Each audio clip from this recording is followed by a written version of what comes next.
the cost of the home, and it's a significant credit. The credit needs to be split between 3 tax years. So you can only claim 1/3 of the credit on the current year return and then 1/3 on the next 2 returns. And the $10,000 is a significant inducement for people to buy homes.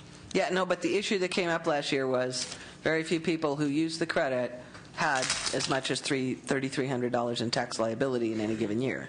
The Franchise Tax Board estimated that 70% of the allocation would be used. So you are correct that 30% of the allocation will not be used to reduce tax liability. But for some for many home buyers, the full credit was in fact usable. Yeah. Well, it was the inducement. Okay. Tell us about your green manufacturing. This is like the manufacturer's investment credit, is that? This represents an expansion of the existing program that the California Alternative Energy and Transportation Financing Authority has. And it basically, what they can do now is allow a sales and use tax exemption for particular pieces of equipment that uses alternative forms of energy or is the equipment that's used to manufacture alternative transportation. And this would expand the projects that they can approve to equipment that's actually used to manufacture solar panels or items of that sort. And the thrust here is to address the fact that California is often an incubator in new technologies, but oftentimes the assembly goes elsewhere to other states or overseas. Well, when you say there's an existing program, is that funded out of a special fund like PEER or 118 money or something? No, it's a reduction in the sales and use tax and general fund, special fund, and local taxes. So we have an existing program that does this? We have an existing program, and this is basically an expansion of that program. And how much is the existing program costing us? The existing program is around, they just approved projects. They go through the California Financing Authority and they approve the projects. Okay. I believe they approved something that would result in a reduction of about $50 million last year. The estimate for this is a reduction based on BOE's estimate, a reduction of $14 million in general fund plus some additional reductions for special funds and local governments. So why does it say $100 million here? Well, the $100 million is what the is the value of the equipment that can be purchased. So in other words, they would allow equipment valued at $100 million to be excluded from the tax. But the tax on that would be general fund of about 8%, and then the total amount of the tax that's foregone for general fund purposes would be $13.7 million. Okay. So the $100 million exclusion is the value of the equipment. Well, that's interesting. Okay, and it does require that for approvals beyond that, they need to notify the legislature. Okay, and I can't imagine what's $100 million, but okay. Do we have any evidence or performance measures or whatever you might call them with respect to how the $50 million was spent so we could value whether there were any jobs associated therewith? I don't have that information.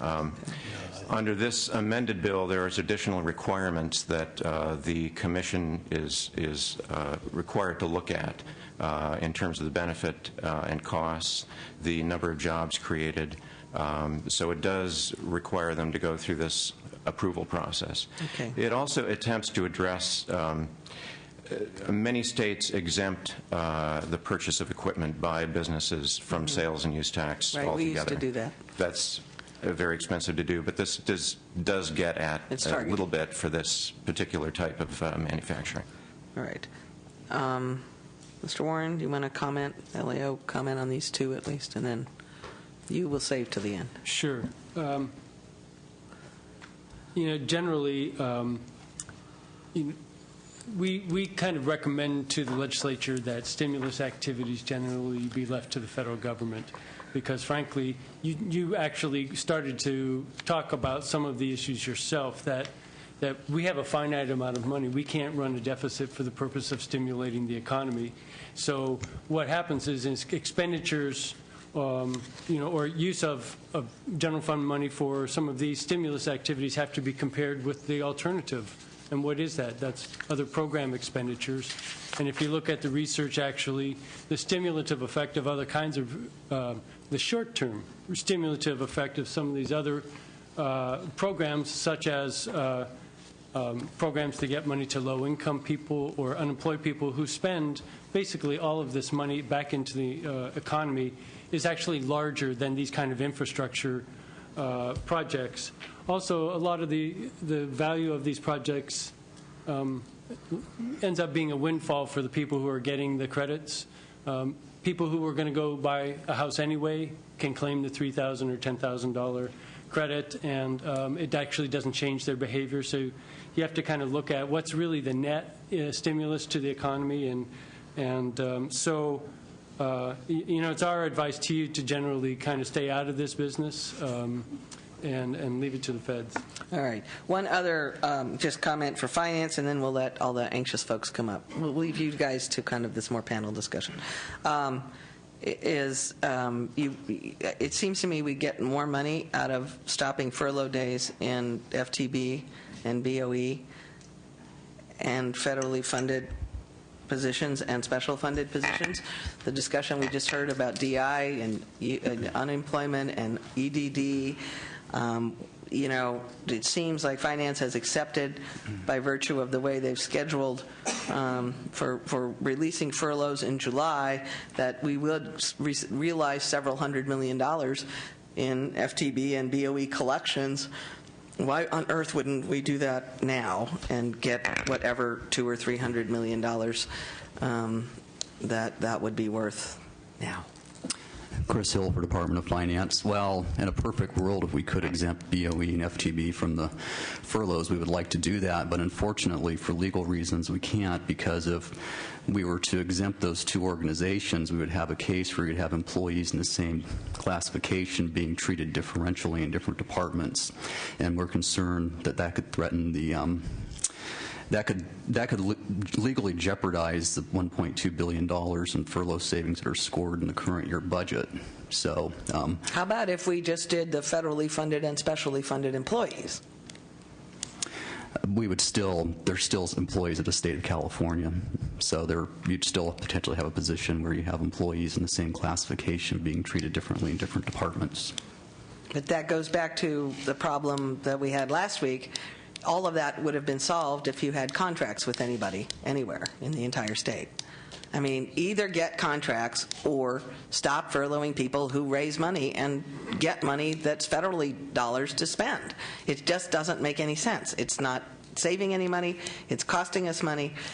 That would be more effective, I mean, in terms of getting money back into the economy, having that, however many people that is, working and bringing money back in or getting money out to people quickly, not having to waste their business time standing in DMV lines that are long, not having to never get their unemployment check that is federally funded that they would spend immediately on things, are all costing us a fortune at the moment. And they're not saving us any general fund, and in fact, they're costing us as much as $500 million in general fund by anybody's estimate. So I don't know when or how we get somebody to pay attention to that policy. I don't know if we can. Does anybody know if legally we can just, if the governor thinks that we can legally cut people's salaries, can we legally undo his furloughs for these special groups? I mean, the federally funded, it's more money than we're getting here. So, I mean, it's the enforcement, and we had this discussion last fall. Everybody knew it. There are ways to do it, and I think personnel administration has just been too lazy to try to figure out how. That said, all right, those of you who wanted to talk about this page.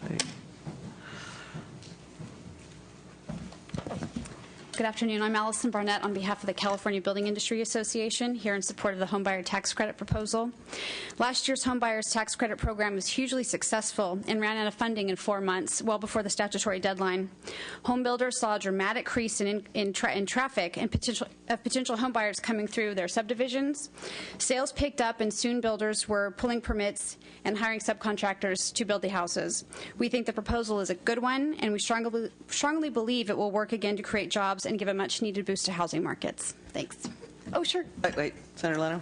Thank you. I did support that. Yes. And I understand it stimulated and homes were built. Your and, district benefited greatly, yes. homes were purchased. Yes. And this one would be broader, so it wouldn't be just for new home construction. Can we actually document that we got at least $100 million of benefit out of it? Can we be more specific about quantifying the benefit? Well, and how much was related also to the double whammy of having the federal Federal 8,000. at the same time?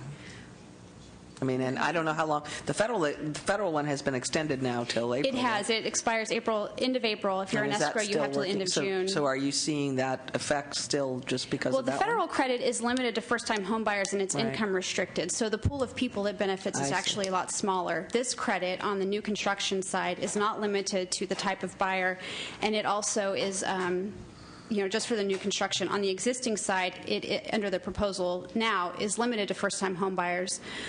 So if you're buying a newly constructed home, there's no you don't income have to be a limitation, and you don't have to be a first-time home buyer. So that's where you get the jobs benefit, because the actual Right, that construction was of the the house. issue. And in the proposal, the accounting fix that you were addressing earlier is there, and I believe there's also a reservation system included that allows a purchaser to go in, buy a home, to be delivered later, and they'd be able to reserve a credit, and that's where you get the stimulus, so that house can actually be built, subcontractors can get back to work. So it's a really good proposal. We're very happy with what it looks like. So Again, is you there a want way to to- trade off the like-kind exchange for it? I'm there. what was your, But again, can we quantify? Can we be more specific about the benefit? of last year's or this year's? Of last year's, yes. I don't know. What do you think? I mean, you may not be able to do it right now, but Right. And that wasn't the question, but if we can do it, Right. is it doable? I don't know what you think. no, I have to finish this. Senator Leno, Paul DiEro, KP Public Affairs, representing California Major Builders Council. Yes, we can provide that data. After the first, actually $70 million went out the door, it substantially increased traffic in home purchases in this state, and then we can do a dynamic analysis of how many jobs that created for you. We don't have it today, but we can Okay. get that for you. Thanks. And in light of the hour, I would also like to echo Allison's comments in our support of the additional $100 million. As you may or may not know, one-third of the construction industry's workforce is unemployed. The industry is in dire straits, and every recession nationally that this country and this state has gone through since World War II, the construction industry has been the sector that has brought it out.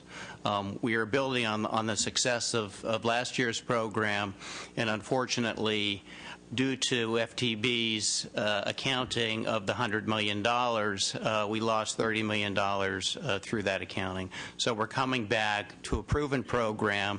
It will move people off the fence from contemplating purchasing to buying, which will create jobs. Thank you. Next. Madam Chairman, members of the committee, I'm Brad Deedy with CalPASC, the California Professional Association of Specialty Contractors, and we're here to speak in favor and in support of the homebuyer tax credit.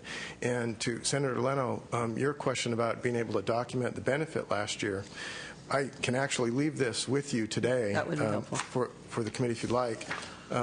These are testimonials from subcontractors across the state of California outlining their testimonials about how they put people back to work last year because of the homebuyer tax credit. And they start up in Redding, and they go all the way down to San Diego. So I'm happy to leave this with you, and we can make not contact data, with but other subcontractors around the state to help illustrate the benefit. Well, I think, the data on if people, we know some housing permits happen. We know all that. So, I mean, I think, and a lot of us supported this last year. The question is kind of how we pay for it this year, and you're doubling it, and you're doubling down with different housing, and I mean, it's just a different program, and I don't know how quickly we could get there. So it would be helpful if somebody could document real dollars or jobs for it.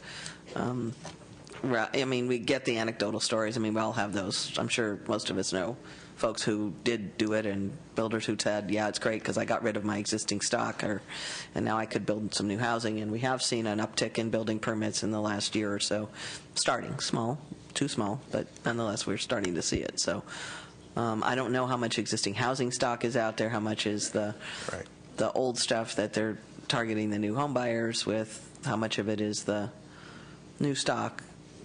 I mean, I just think some of those questions people are going to want to answer before they do it. Senator Leno?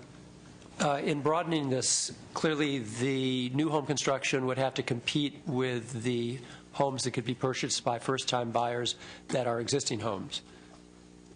So to what degree might, I mean, if the new home is going to cost me $300,000, but I can buy this one out of foreclosure for a third of that, are we going to see new home construction if we broaden it in the way it's been proposed? I guess I'm asking that of finance. And I understand the need to also get rid of the stock of foreclosed.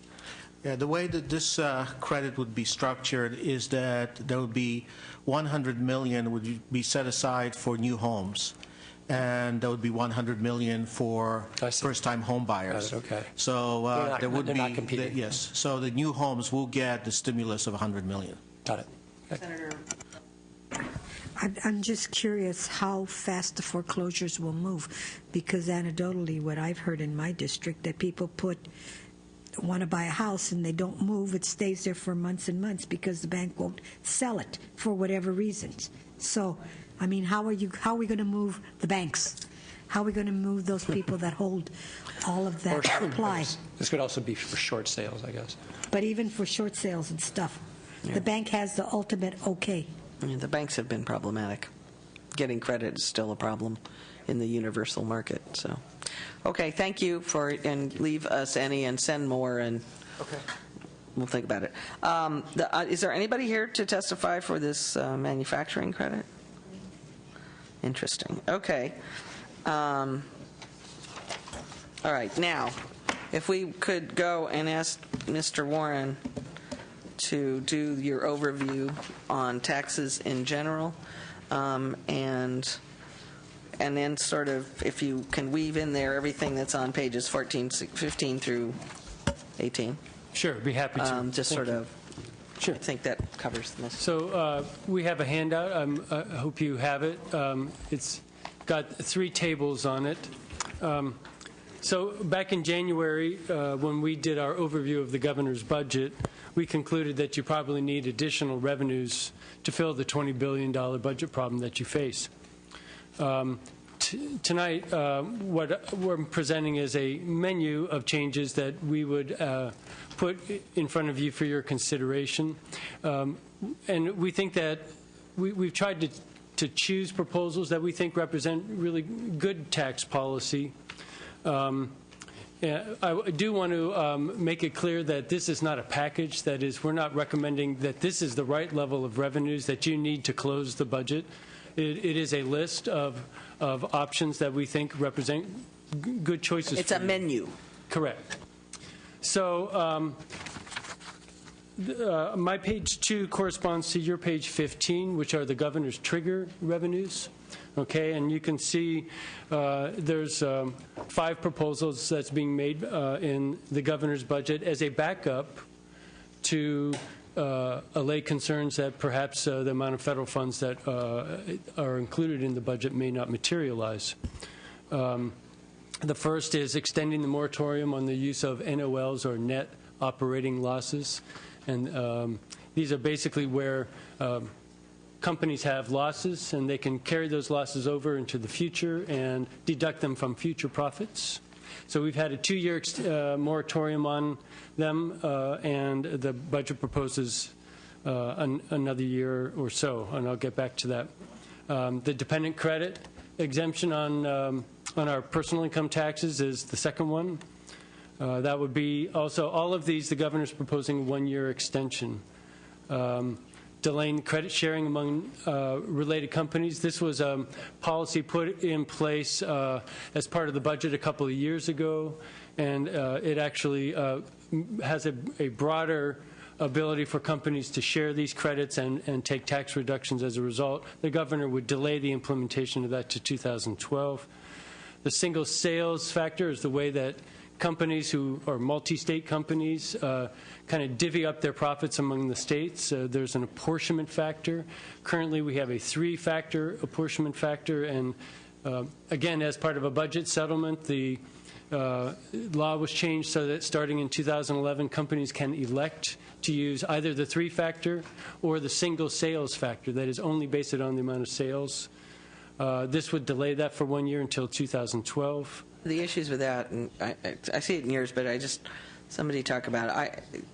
It's my understanding it's been frustrating with that particular language, the way that was particularly done, is that they can elect from year to year to change what they're doing, and I think that's the most problematic part of it for many of us, because they can just choose the lowest number in any given year.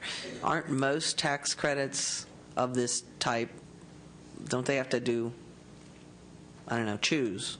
Yeah. Generally, we don't allow corporations to kind of have choices about how they're taxed. Every year. We usually say, hey, this is how it works.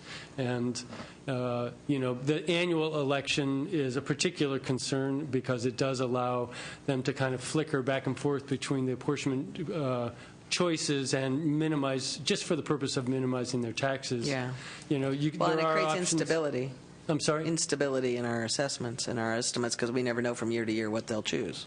Yeah, sometimes states have like 5-year periods where they say you have to choose and then you have to stick with it for a certain length of time. We're actually recommending that you just go to single sales factor for all companies. We have a report that we're preparing on this, and basically we found that states are moving towards the single sales factor. Probably the most important feature of a policy of apportionment from our point of view is that we are consistent around the states, right, among the states. Among the states. And so we're recommending that, so for all of these, we're recommending that you go 2 years rather than 1, because in 2011-12, the temporary taxes turn off, and you've got actually, our estimate of revenues goes down in 11-12. Okay, so we're recommending that you do some things to try to bolster both this year and the budget year. And these we would make either 2-year, or in the case of the single sales factor, we would recommend 2 years and then making that a permanent, everybody go to single sales factor. Well, I think, the argument in favor of the single sales factor was the comparability to other states and trying to make sure that we were not disadvantaged vis-a-vis other states, if I recall correctly. That's right. So making it mandatory, if that's the going way of doing business, might make some sense. All right. Okay. So the other issue on this table is just that we have some scoring issues. Okay, we have different estimates from the Department of Finance on a variety of these. I think in part there's some confusion. Like when we look at the governor's proposal for the net operating loss, the first option there, it looks like a 2-year number to us. That is, they were going to extend it for 2 years, and so we can't really reconcile their numbers entirely. Was that an error, or is it? Well, we value LAO's contributions. We work well together, and if there are any differences between our numbers, we will sit down and we'll make sure that we come to some agreement as to at least the scoring. Yeah, no, I've been just, in the earlier discussion we had something where somebody just put the wrong number in, so I didn't know whether you thought that yet or you'd had time to think it through. That's fine. Go ahead. Okay, so that's the governor's trigger proposals. Okay. We're recommending, of course, that you don't do the trigger, that you just, if you want to do these, that you just do them, okay? Because we're pretty sure that the federal funds are not coming in. I'm with you.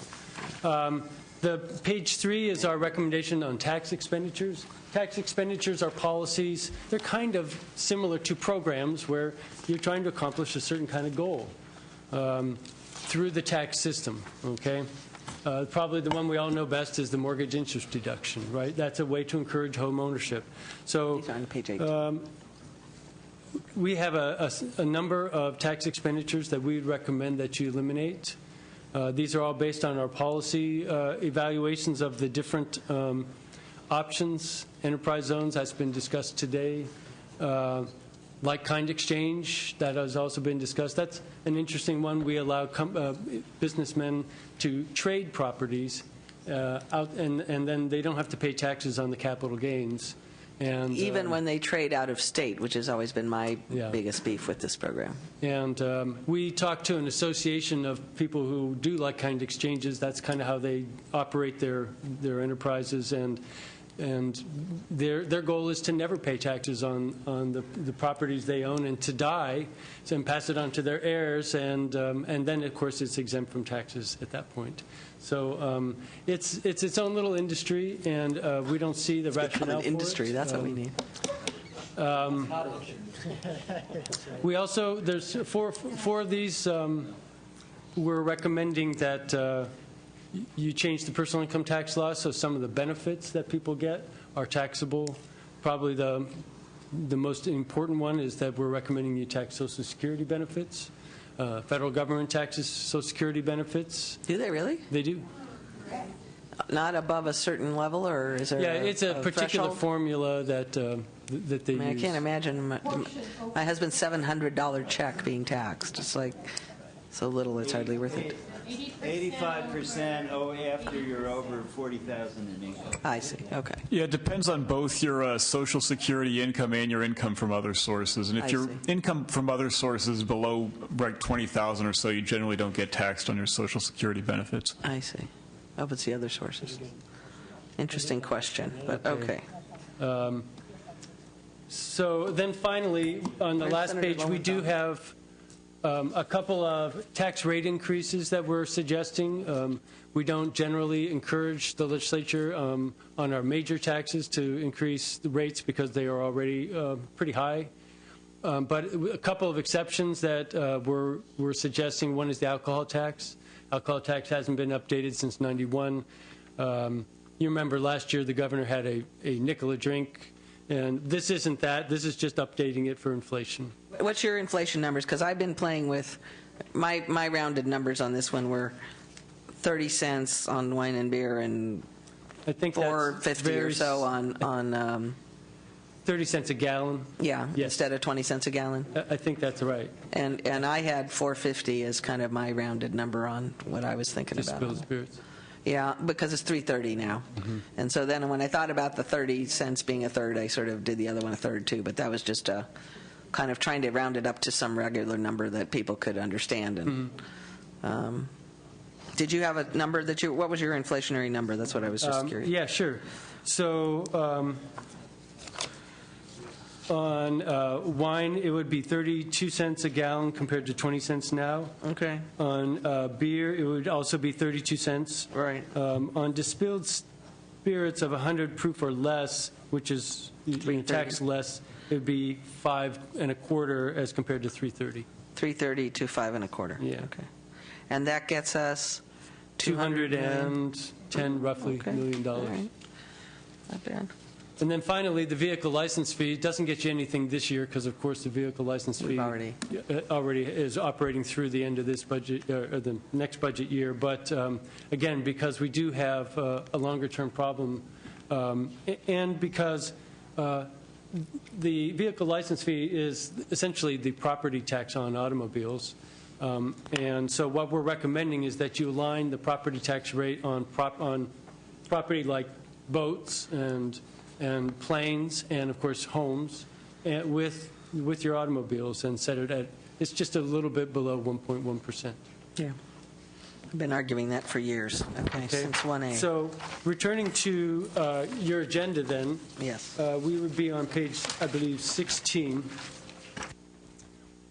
These are revenue alternatives that were discussed at some point in the last year's budget process, I think for the next 2 pages, actually.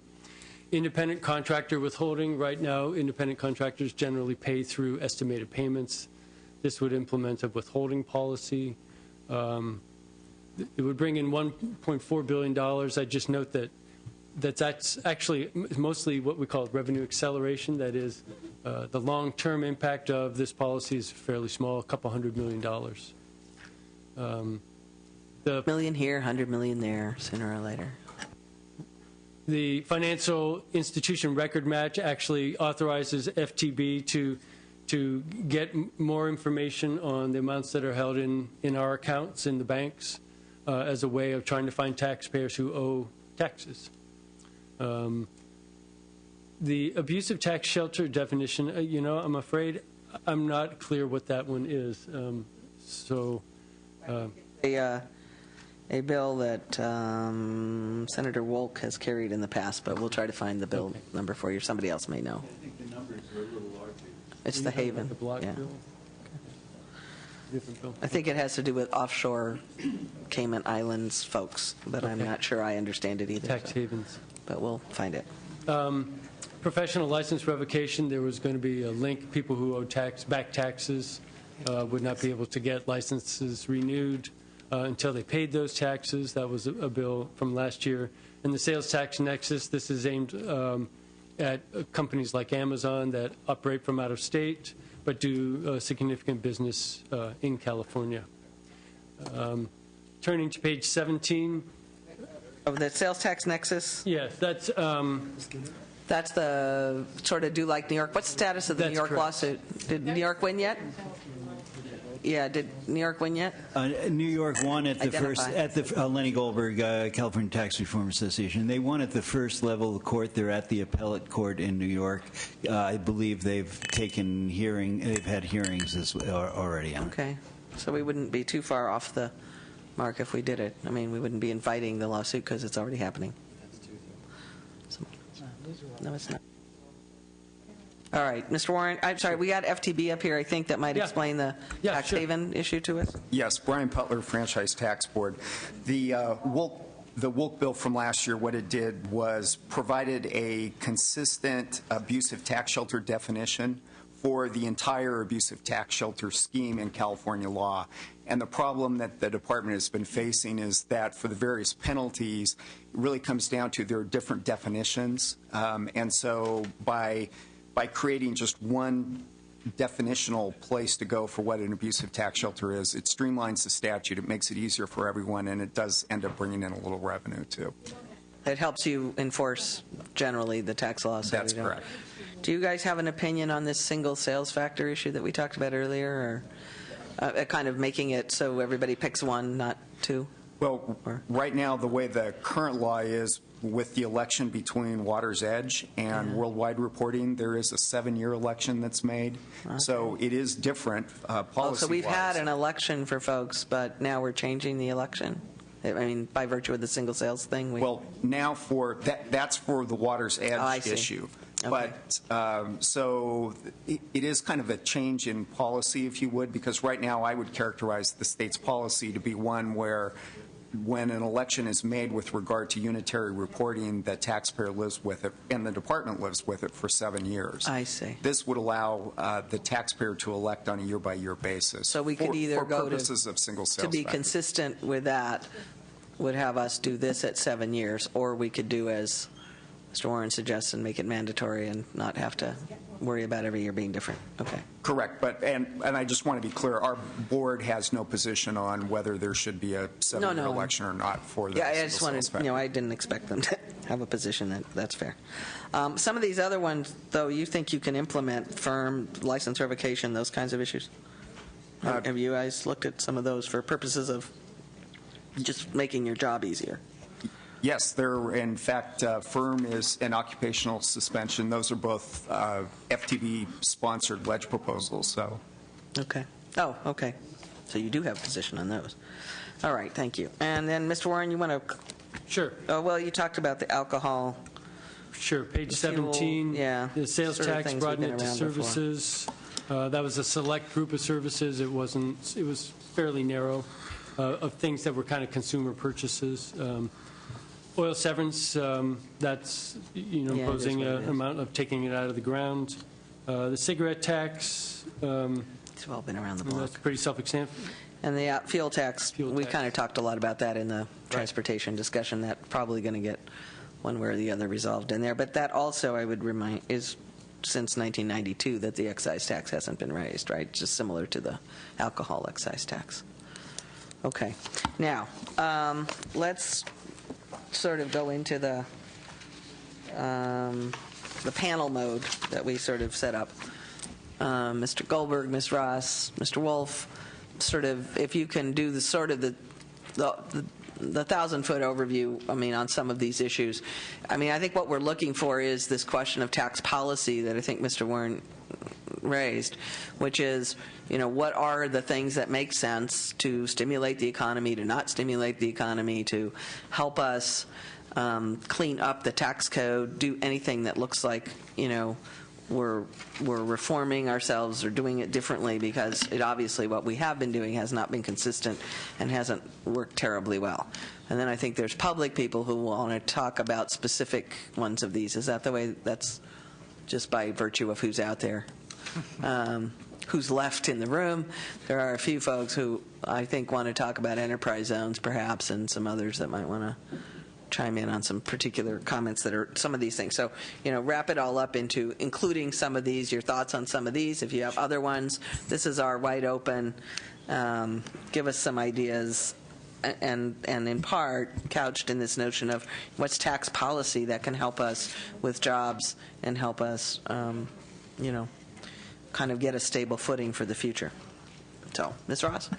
Jean Ross, California Budget Project. Thank you to be here. And I did give you a handout, and I'll be brief with respect to the hour. First, on some of the proposals that have been presented, the governor's homebuyers tax credit, I would recommend to you research by Chris Thornburg of Beacon Economics, which was published in the state controller's newsletter, which found basically that the existing credit did nothing but transfer money from the state budget into developers' bottom lines. And if he compared and analyzed also employment data, but also relative price data, and found that the price of new homes has not fallen, had fallen by about a third of the decline in the price of existing homes. And he attributes, I think, a fair amount of that to, some of the impact of the credit. Nationally, the Tax Policy Center, the Urban Institute, and Brookings Institute graded the federal homebuyer tax credit, gave it a failing grade when they looked at all of the different tax options that were part of the federal economic recovery program for a number of reasons, mainly some of the ones that Mr. Warren addressed. If it wasn't enough, the people are going to buy a home are going to buy a home because they need a home. And I would add that the federal credit is much better targeted than the state credit as well. And I'd be happy to provide your staff with Mr. Thornburg's research on that. And that's because of means testing? Because it's mean tested, and because it was only first-time buyers. It was only first-time buyers. Whereas the state was wide open, only existing. Right. Yeah, I think ours was targeted at a different thing, though. Ours was targeted at getting new home buyers to build new homes. To getting home builders to build new homes, not just their bottom line, but actually putting all those little contractors. And I think Mr. Thornburg would probably question the employment impact of that credit, again, for the same reason that people who are going to buy a home are going to buy a home. And what it allowed developers to do was basically to capture the value of that tax credit.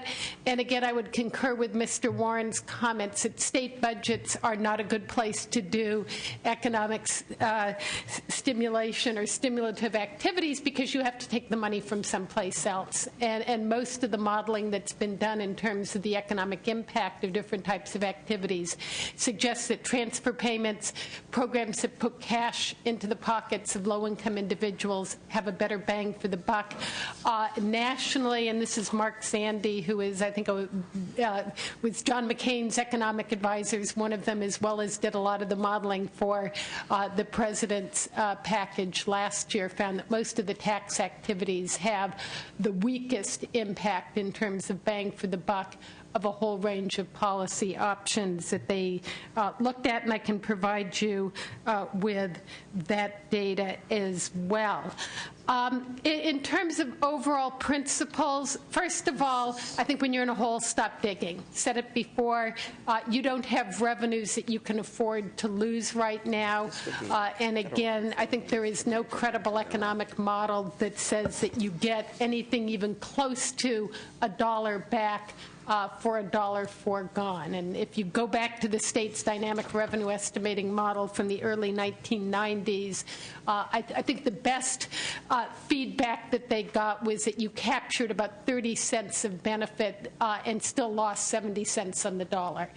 For many other types of tax reduction proposals, the sort of the feedback benefit was as little, and I'm doing this from memory, is 8 cents on the dollar. So again, you're still out a lot more than you're going to get back. I would concur with the legislative analyst recommendations on delaying the tax cuts. I would say you ought to repeal them. I think those were done in, to put it mildly, an inappropriate way without the opportunity for public comment or weighing of the relative benefits, certainly delaying them at a minimum. And I think there are two issues on single sales factor. First is, can you flip back and forth in an elective basis from one year to another? And I think that's actually a fairly minor or modest concern. I think the primary concern from a tax policy standpoint is giving corporations the choice between two different formulas. How do you want to be taxed? You know, calculate your tax bill using two different formulas and enter the smaller of the two results at the bottom of your tax form. If single sales factor... That's the annual choice issue. But it's even if you locked it in for 7 years, as we do with some other types of elections in our tax law, like the water dish, you still can go back and choose. If single sales factor is good public policy, if that's where states are moving, and we could debate that as well. And what's good is for the goose is good for the gander. We ought to have one basic mechanism for how we tax profits in California. I would again look to restoring the 10 and 11% tax brackets or some modified version on high-income earners. Again, looking... SB 96. Would be, yes, thank you. The Reagan-Wilson tax. Yes, the Reagan-Wilson tax. As modified by Duchenne to be a tax cut. It all works. And I would point to the recent results in Oregon where voters strongly approved taxing high-income earners. Also increasing their minimum tax rate on corporations as well, but just last week by a 54 to 46% margin. How much was it? 54-46. That's pretty good. Yeah. I saw the article that they passed. In Oregon last week. Oil severance tax, we are an outlier, certainly among states, among any kind of governmental jurisdiction that produces oil. I think one of the questions that's come up on that before, maybe one of you knows, is that we don't do that, but we do tax the property from which the oil and some other states don't do that. Other states do that as well. They do it as well. 54 cents a barrel in Kern County, plus 6 cents a barrel for the oil division of oil and gas. The total tax per barrel is 60 cents. In most states, it's $5, $7, $10. Okay. And it would be $6 or $7 here. Madam Chair? We'll let them wander in. Okay, Ms. Senator Leno. Ms. Ross, going back to the this is a workshop now. 10, 11%. Yes. One criticism we often hear is that it impacts sole proprietors, small businesses. Is that actually accurate, or is it So, to the extent people have business income that they report from business activities, yes, and I think it's a fairly small share of that income, but it's also appropriate to tax it in that way. If they are organized in a corporate form, they would pay corporate taxes as well as taxes on the income passed through We'll to get shareholders. back to public. Let me let this go for a while. Would say that is appropriate as so your well. assessment is it's not onerous on small businesses? Correct. Small business proprietors. Briefly, and I feel like I'm probably barking up a tree that's certainly been barked up before. There is, again, a lot of research evidence on the Enterprise Zone program would point to the Public Policy Institute of California analysis, which found absolutely no benefit from that program in terms of employment. It was, an amazingly strong research finding from some very cautious researchers. $410 million. We are strongly in support of extending the sales tax to selected services. I would emphasize selected. Do believe that it should be done on services that are sold to finer consumers rather than to business inputs. Concur with the legislative analyst recommendation on some kind of an increase in alcoholic beverage taxes. Those are levied on a per gallon basis. So over time, the tax as a share of the purchase price has declined per the prior conversation. Finally, and I think there's some very interesting things in the president's budget released this week that are both aimed at addressing the tax gap through increased reporting, some of which get to the issue of independent contractors, other similar types of payment, also get to elimination of incentives for socially questionable behavior. And I know I'm going to, you will hear some disagreement for that term. I don't have a better one, but some of the incentives for fossil fuel production, for example, as we move into a world that is concerned with climate change and on offshoring jobs, I'd be happy to provide backup. The offshoring jobs, I think, is one that we're concerned about, too. And some very good proposals. How we figure out how to keep jobs in California and not reward people. That goes to the my like-kind exchange problem and some of the others. How do I, and this is the larger tax policy question I think a lot of us are interested in, is how do we think about whatever we're doing in our tax system to protect jobs in California. I mean, one of the advantages of the home buyers, at least we know they're going to buy a house in California. And we know somebody's going to build it, and pretty much they're going to be from California.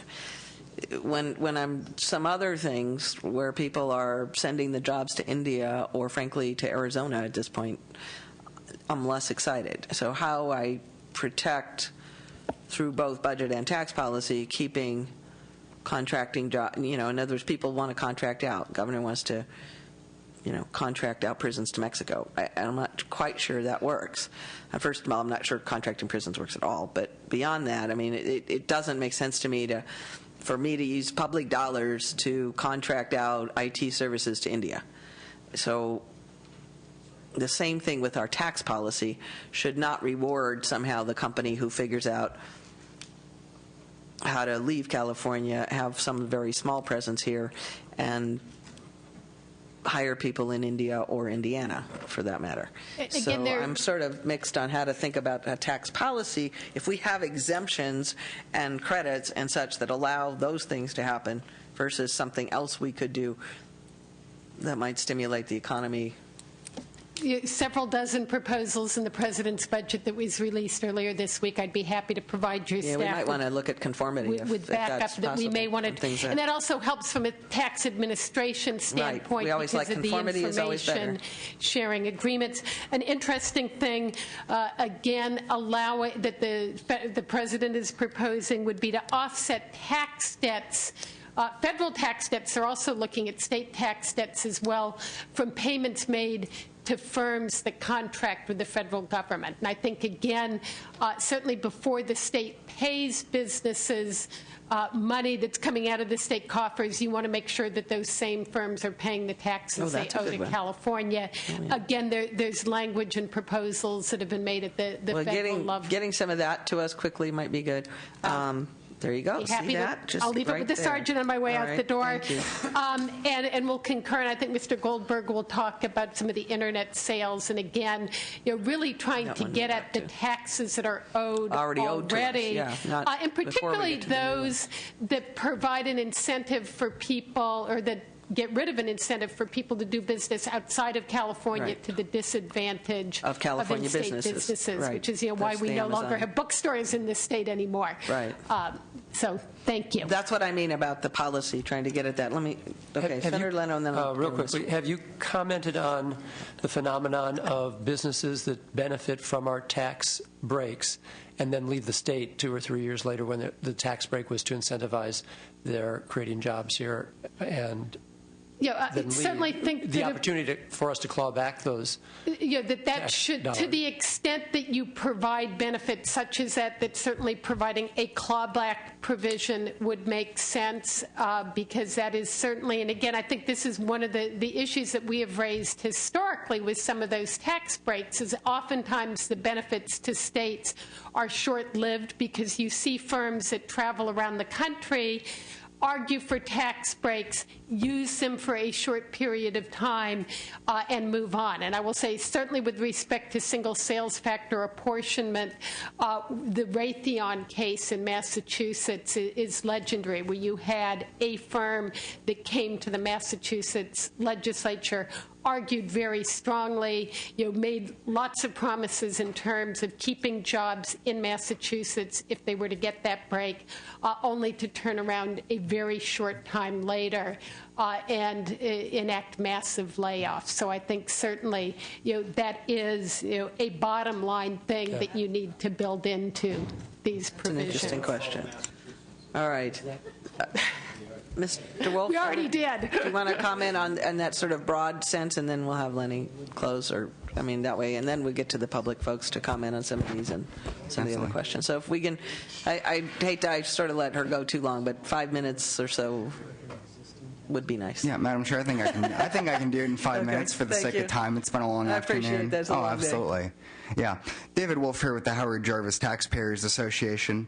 And Madam Chair, you've said this week and in previous weeks that it's all about jobs, jobs, jobs. And Senator Dutton, I know, has said the same thing.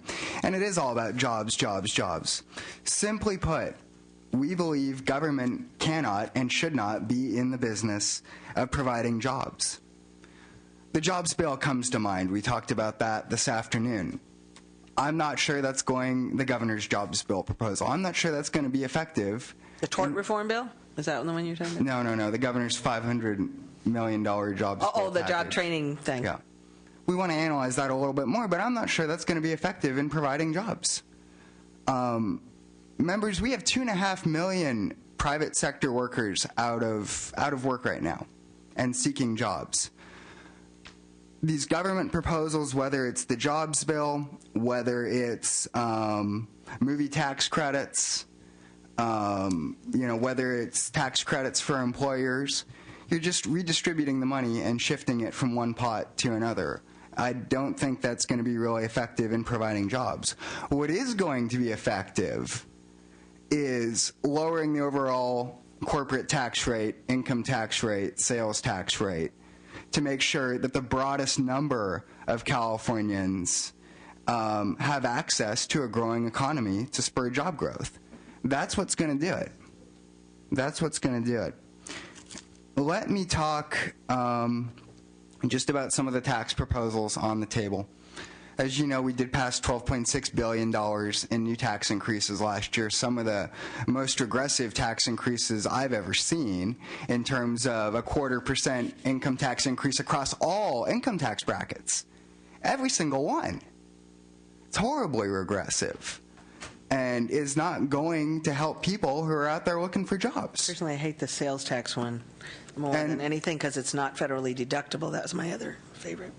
Madam Chair, and the sales tax is also very regressive and is not going to help people who need to purchase goods to grow our economy. The VOF increase, I have data, and I'm not sure I'm going to have time to get to it, but if any of you have questions, I know. Send it to, or give it to us in writing, because we are going to be considering all this stuff. So. Right, but new car sales are dramatically down over the last year. And that's precisely because, in our view, there is a direct correlation, and I know Mr. Leno and I got into this last year a little bit, be happy to do that again. There's a direct correlation between lower vehicle sales and higher sales tax and VLF increases. Direct correlation there. And all we're talking about doing now, members, is adding additional taxes. Oil severance tax. Okay, Kern County right now has a 14% unemployment rate, higher than the state average. And that's where a lot of the in-state oil drilling comes from, Kern County and other Inland Empire counties. Do you really want to be responsible for passing that tax increase and adding to unemployment in a Central Valley county that's being dramatically impacted already?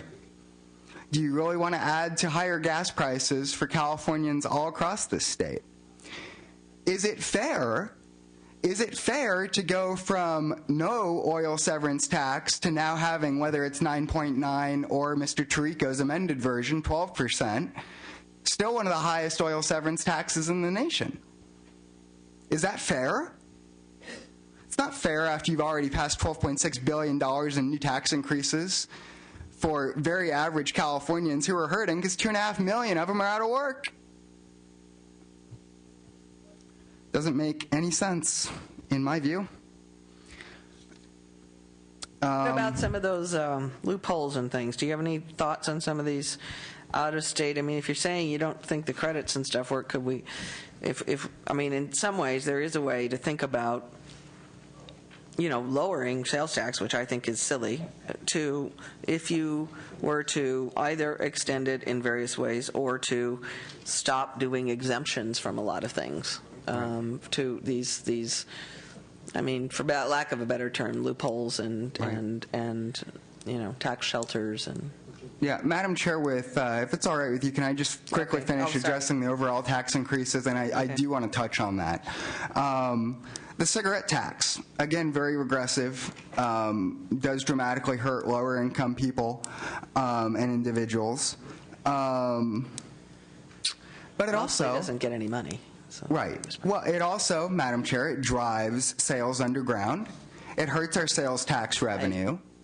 Prop 10 has lost money every year, I believe, for the past 3 or 4 years because we continue increasing cigarette taxes. Are you really going to get the money to the general fund that you expect to get by increasing this tax? Again, I don't think you will. Alcohol taxes, I don't know how similar this proposal is to what's on the table, but Assemblyman Bell did try and introduce an alcohol tax. Proposal, at least the other proposal that's floating around here, the LAO's proposal, was simply to increase the existing alcohol excise tax for its inflationary value. Basically, it hasn't been increased in 20 years. So it's a different tax increase, but there still was an alcohol tax increase on the table that was defeated in an Assembly committee this year, and last year as well. Madam Chair, to your question, let me just address some of the things that you're talking about in regards to, I think, some of these trigger proposals. NOL, single sales factor, stuff like that, suspending or removing these in any way, in our view, would constitute a tax increase, and we would treat it as such. That said, again, we are in support and in favor of broad-based tax reductions that impact the greatest number of Californians.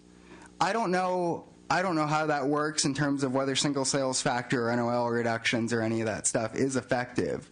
But it seems to me you could do more with our tax code to impact a greater number of Californians and aid some of the 2.5 million individuals who are unemployed in this state. Again, if I can get rid of these existing tax expenditures that you say may not be effective.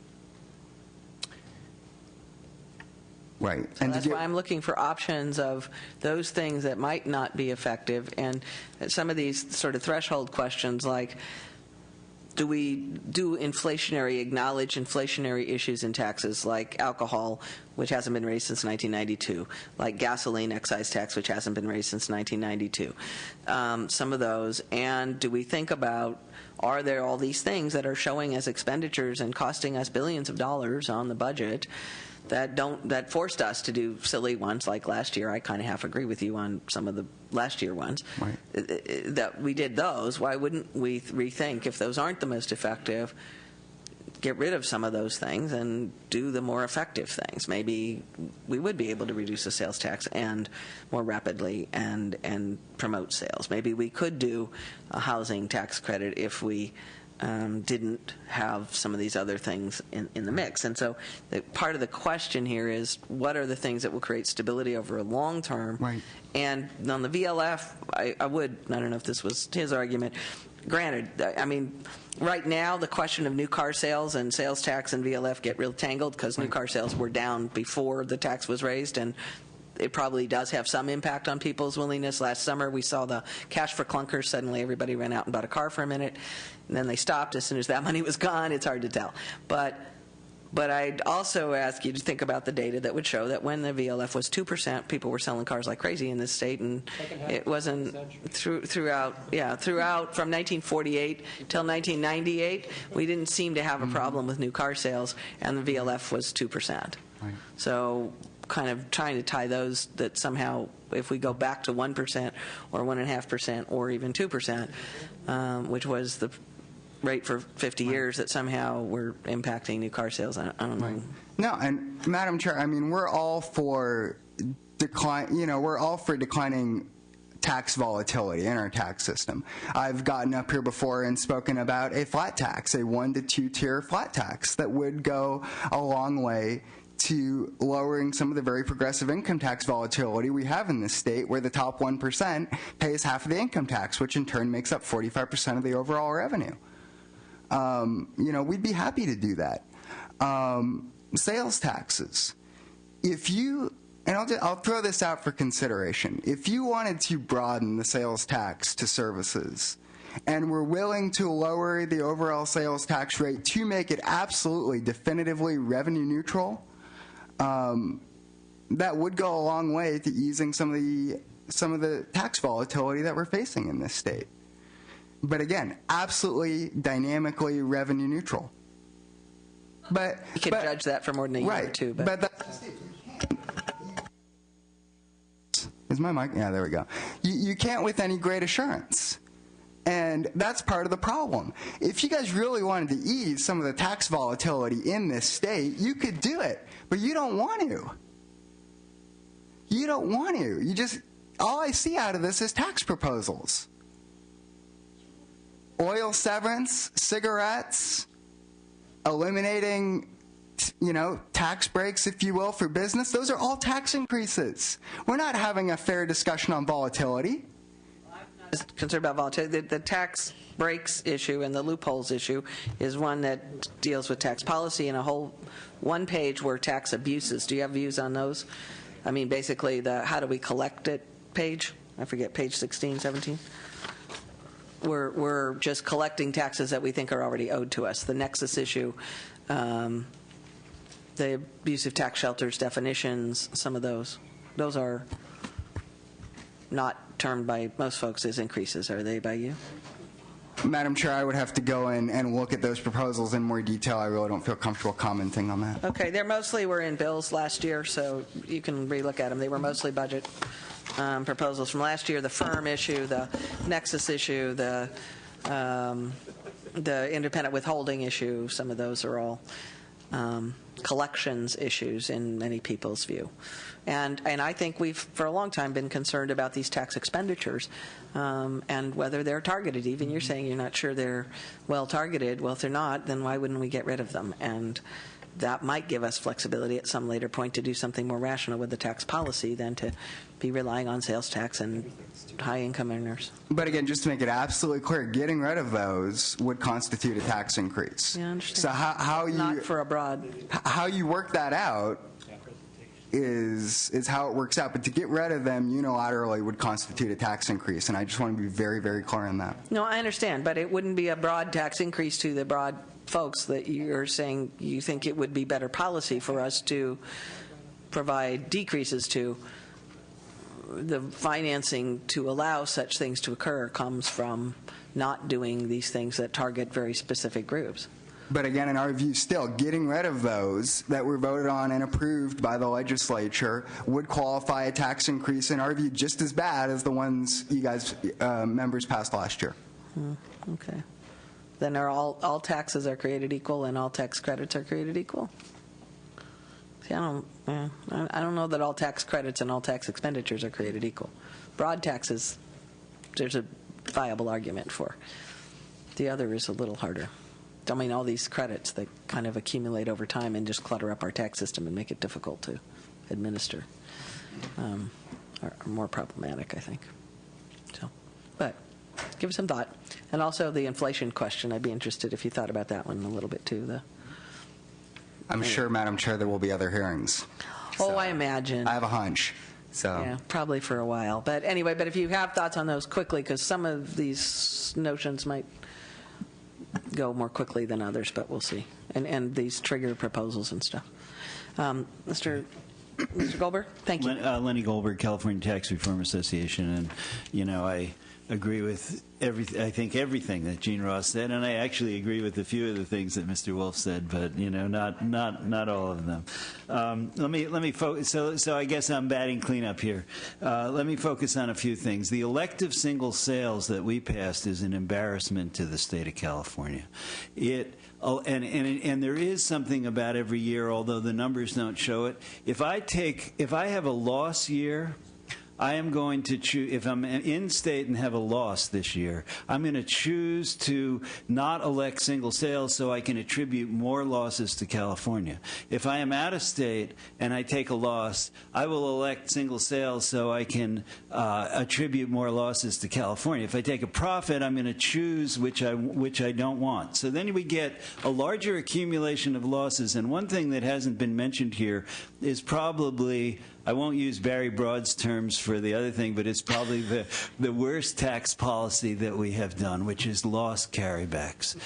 If I am a bank and I make a lot of money in the subprime loan industry, and then 2 years later, and so I pay my taxes, and this is a budget issue for all of you. The state of California collects them, they book them, and we spend them.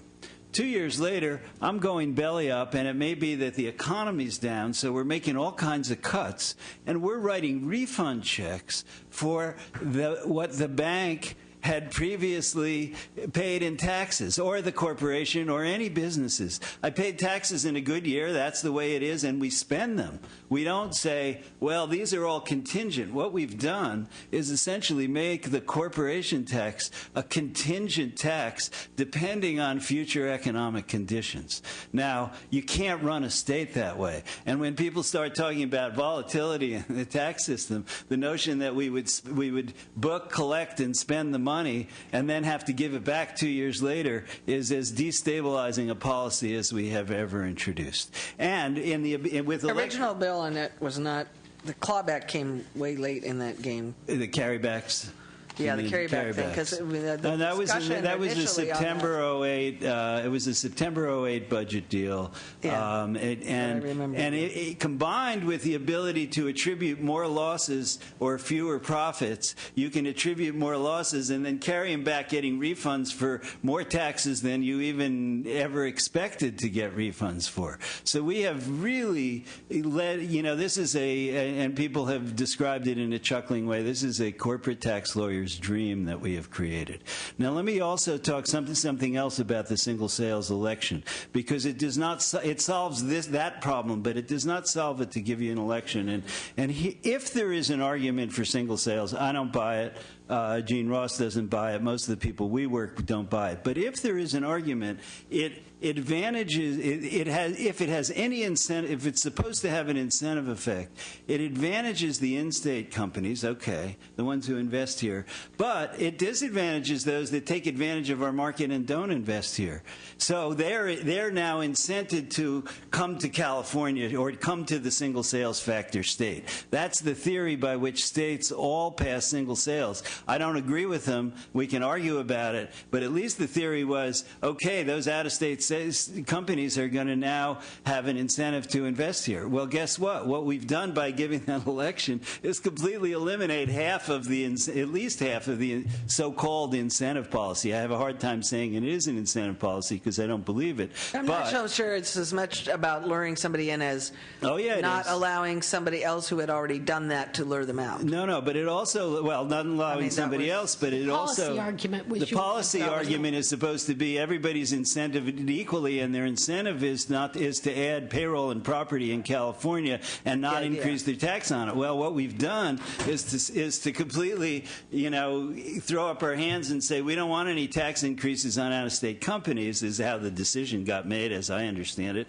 And so therefore, we're going to, if there's an incentive effect in this program, we've just cut it short. We've not only allowed them to manipulate it year to year, but by giving any election on it, the whole logic of single sales is down the tube. So if we did as the LEO suggests and made it mandatory. I'm very impressed with that, and this is what I had understood to be the case coming in here as well. The difference between mandatory and elective is a larger number than the legislature considered when it put it in place. Right. As I remember, it was like $700 million for elective and $500 million loss.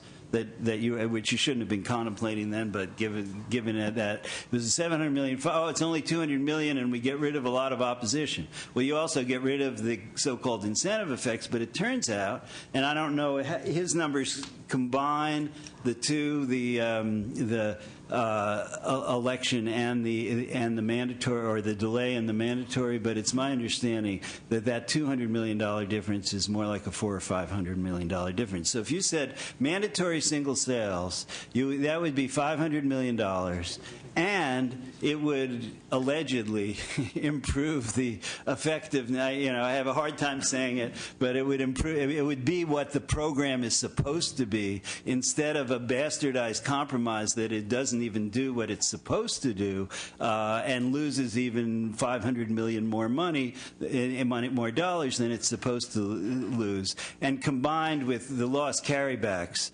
that just has to go. I mean, as a matter of tax policy, if you do it revenue neutral, find something else. Get rid of it and cut some other tax, but get rid of the lost carrybacks, because you can't run a budget, can't run a corporation tax on that basis. So do a revenue neutral bill, give somebody else a tax break or lower rates, and get rid of it. That would be my recommendation. No, the carrybacks don't matter to the builders. Right. Right. There you go, $200 million. I have to say, Gene read the economics of it, and I would say, this is kind of like the state coming in where the subprime market failed. We got a lot of construction. We got a lot of new houses bought. When it was really, really easy to get a loan, when we pumped a whole lot of extra money into the housing market and people built houses, and then it all came crashing down on us. So why would the state now say, oh, let's take another $200 million and jam it into the housing market instead of, for a temporary fix, instead of letting it settle out? The best incentive to buy a house is an affordable price. In the subprime world, people's incomes were not sufficient to buy the houses, so we gave them all kinds of easy ways to help them buy a house. So that all falls apart. So the state comes in and says, we're going to give them a lot of easy ways to help them buy a house to keep that market propped up artificially. We cannot do that. The state should not spend its money on that. We don't get anything for it other than an inflation, a little bit of supporting home values, which have got to somehow find their way to settling in the market. All right, let me go to things that we will and should do. things that we can do in terms it is 20 to 7 in terms of majority vote. Okay. Let me talk about the Amazon issue then, the Nexus issue. The state of New York said if you have affiliate in the state, and there are thousands of affiliates of Amazon in the state of California, then you have Nexus in the state. Not only that, Amazon has developed its Kindle at Lab 126 in Silicon Valley, and they develop the Kindle. They ship out the plans to Malaysia or China or wherever they build it. Then they bring it back effectively to a warehouse in Sparks, Nevada, sell it back into California, and say we don't need to collect sales tax on this. So thousands of affiliates. There is in fact a cottage industry that some of you have heard from that are grown up called web publishers whose real mode of operation is to be able to sell in the state of California and avoid sales tax. We're hoping to petition the Board of Equalization to take these issues on. State of California and this is a risk-free proposition, and here's why. The moment New York passed its Amazon statute, Amazon started collecting. Why? Because it comes from the customers. They cannot afford to be out multiple tens of millions or hundreds of millions of dollars in sales tax if the courts rule against them. So they collect immediately. The only risk New York is taking, the only risk California would take, this is all tax due and payable.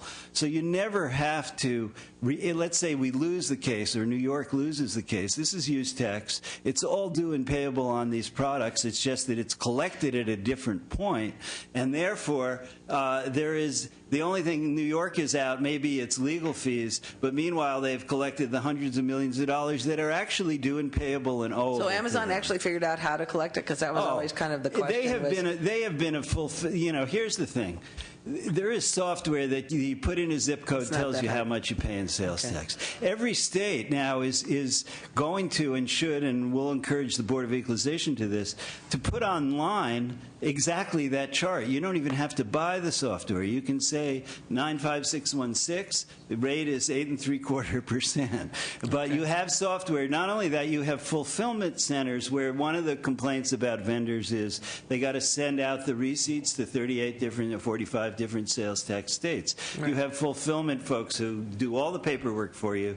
You collect it. That's the streamlined sales tax group. That's part of streamlined sales tax, but that also exists in non-streamlined environment. Now, here's the thing. The feds are not going to act. From what I can tell and talking to people in D.C., the feds are not like the Congress, but they will if the states act. Everybody thinks California is the place that if we go and New York goes and we then the feds will finally say, yeah, states can do this. Assert Nexus that the Congress is going to have to take notice and do something. Okay. So then we could get LL Bean too. It's only Amazon. It's down here at 107 million. It came in I thought last year it was 150. It also makes a huge difference in terms of going forward. Some of these larger how this is all going to be dealt with. So. Very important. Anything else? Important step. Independent contractor withholding was first proposed in 1991 by Governor Pete Wilson. And it was beaten back then. There were studies by the LAO in 1999. It's been recommended. I believe Mr. Eibel was at the LAO when at least they recommended the studies. It's been all of us in the tax world have been looking at this for a long time. I actually think, we have always underestimated the ongoing revenue from the abusive tax shelters, way low. Amnesty, way low. I also think not only do you get the initial revenue, but you're bringing a substantial amount of the underground economy, of the cash economy. I mean, you have to, that will still exist, but this is a major enforcement effort. I thought the numbers, Mr. Warren referred to 100 million ongoing. I thought we'd seen numbers of 300 million estimated ongoing, which is real money, but I think what you're going to get is much, much greater compliance in those sectors. Broaden the sales tax base. The one thing that everybody agreed with at the Commission on the 21st Century Economy was broadening the sales tax base. That's like a consensus item about we could do entertainment, and as the governor proposed, entertainment and admissions and golf courses and ski lift tickets for $1 billion or $1.5 billion or more dollars. We could lower Sales, no, you've got on your list here lowering sales tax by 0.5%. Well, no, that one is that we're already up one. Yeah. So this is the question of looking for... phasing down the one. But phasing down the one. Let me say, I only have that on there, and Mr. Wolf is right, it's a regressive tax. But I'm trying to be, if it has political viability. There were a 2/3 vote for increasing the sales tax by 1 cent. So maybe if you see it as lowering the sales tax by only 1/2 cent instead of the expected 1 cent, that might have political viability. Only there. I also agree on the VLF. 1% solves that. It's it was a Prop 13 thing. Mm-hmm. We have a 1% rate for property. We had a 2% rate for cars. Put it at a 1% rate for property and be done with the issue forever. For cars. I argued that in 2004. That's the I think we argued it way back even when. Before, in 2002 also. And the LAO is right on that. I really do commend the LAO for many of their proposals. Let me just say something about oil severance. And we'll provide the data. You will hear otherwise. The other one I would like to see, and you can, if you have any of these right now, because I do want to kind of let the public testify here in a second, so you can do that one. But when you call corporate tax loopholes and stuff, if there are others than the ones the LAO cited, we can all fight about enterprise zones. Okay, let me do the block offshore ones. We have over $2 trillion are stored offshore. The 4th largest purchaser of U.S. Treasury bonds, a holder of debt behind Japan, China, and the UK, is that big country called Caribbean Banking Centers. The way it is complicated, but we recognize through what's called Subpart F that tax havens are part of the water's edge. However, as it turns out, there is a large amount of income that is stashed in the Cayman Islands or wherever that is not subject to Subpart F. So by saying that tax havens are in the water's edge, we are just trying to implement the law that we have already passed that says that tax haven royalty income is part of Subpart F. It does come back to the water's edge, but there are a lot of ways of avoiding repatriating profits that stash all this money offshore. The feds have a number of great proposals, but by making tax havens part of the water's edge, we basically say you can't do that anymore. Worldwide corporations, it's not. If you elect worldwide, not an issue. Because if you elect worldwide, all of your worldwide profits, wherever they're located, are subject to apportionment. But if you elect water's edge, the tax haven, the income that is attributable to tax haven is not subject to apportionment, even though according to law... So that we could fix? That we can fix. The block bill fixes that, actually, and it's revenue neutral by eliminating sales tax on textbooks that are sold in public universities. Okay. Right. That's the one that's getting it. Okay. So all I can say, you'll hear otherwise, and we'll provide you the numbers. We are the lowest tax on a barrel of oil, including corporate tax, including sales tax, including property tax, and the fee for the division of oil and gas. And we do have high-priced oil. It costs about $20 to produce a barrel. Yeah. It sells at $70 a barrel. We would get $7 a barrel. They would get instead of the $50 a barrel, it would be $43 a barrel. All the investment is in the ground. The Rand Corporation did a study. No impact on price, because we're on the world market. No impact on production except for stripper wells. Every proposal for severance tax has been to exempt stripper wells. Okay. Thank you very much. Now, we got a line up here? No, just...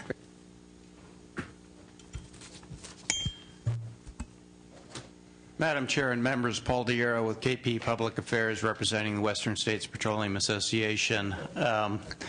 I come up here, and this will be my 4th debate with Mr. Goldberg and Ms. Jean on oil severance tax.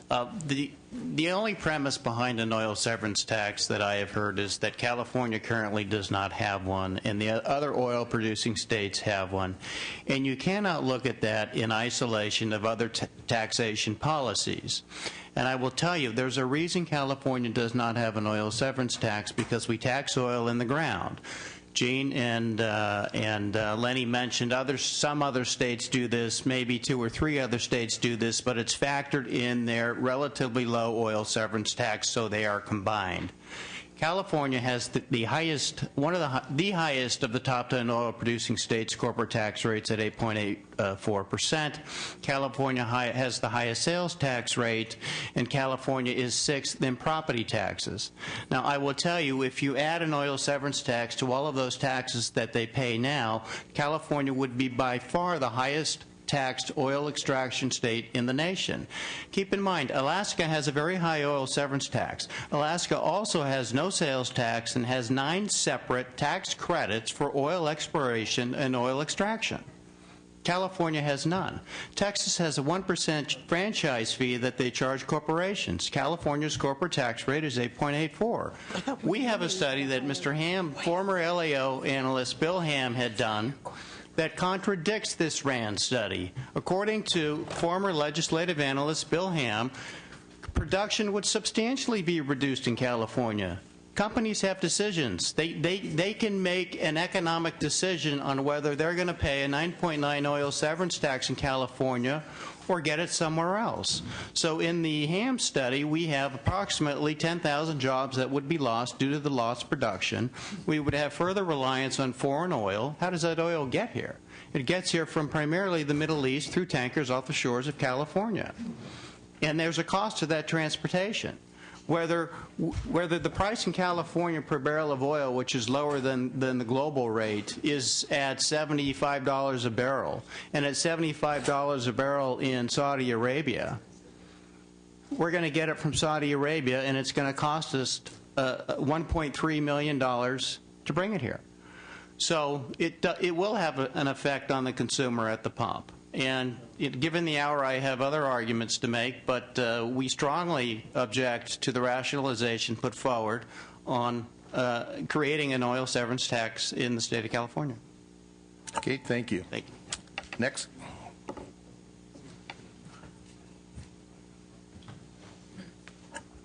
Good evening. Kyla Christofferson on behalf of the California Chamber of Commerce.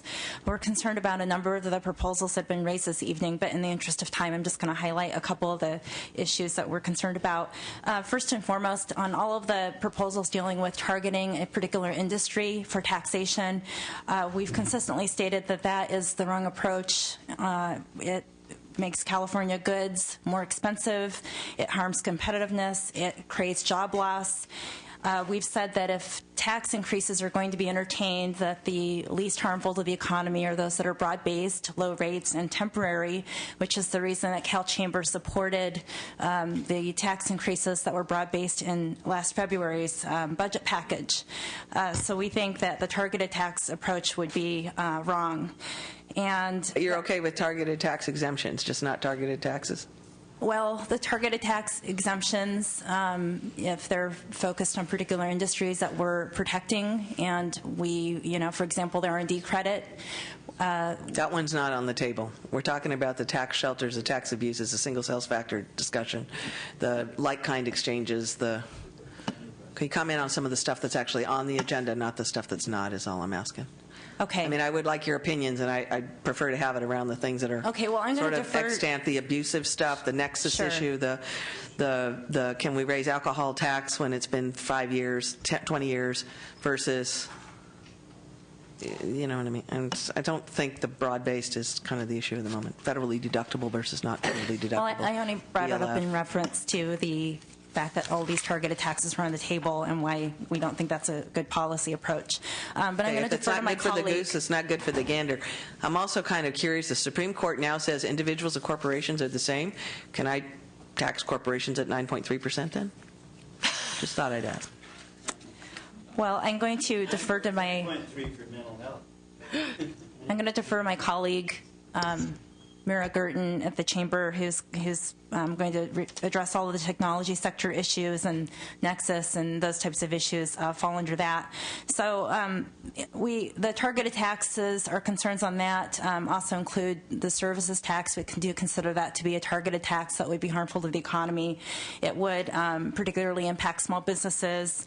If we lowered the sales tax rate? What's that? If we lowered the sales tax rate to do it? Well, in our assessment, the sales tax rate would not be able to be lowered a whole lot if the services that are being entertained to be targeted for taxation are the ones that are taxed. For example, auto repair, appliance repair, those are the types of industries where those services have not been growing fast. So the very ones that are being targeted for services tax tend to be the ones that are not the fastest growing. The ones that are related to medical services, to things that are typically exempted, are the ones that are the fastest growing. So, it's an interesting proposal that we would be willing to consider, but overall, what we've already observed is that there would not be able to be a corresponding rate reduction, that would be not likely to be possible if you look at the types of services that are being entertained to be taxed.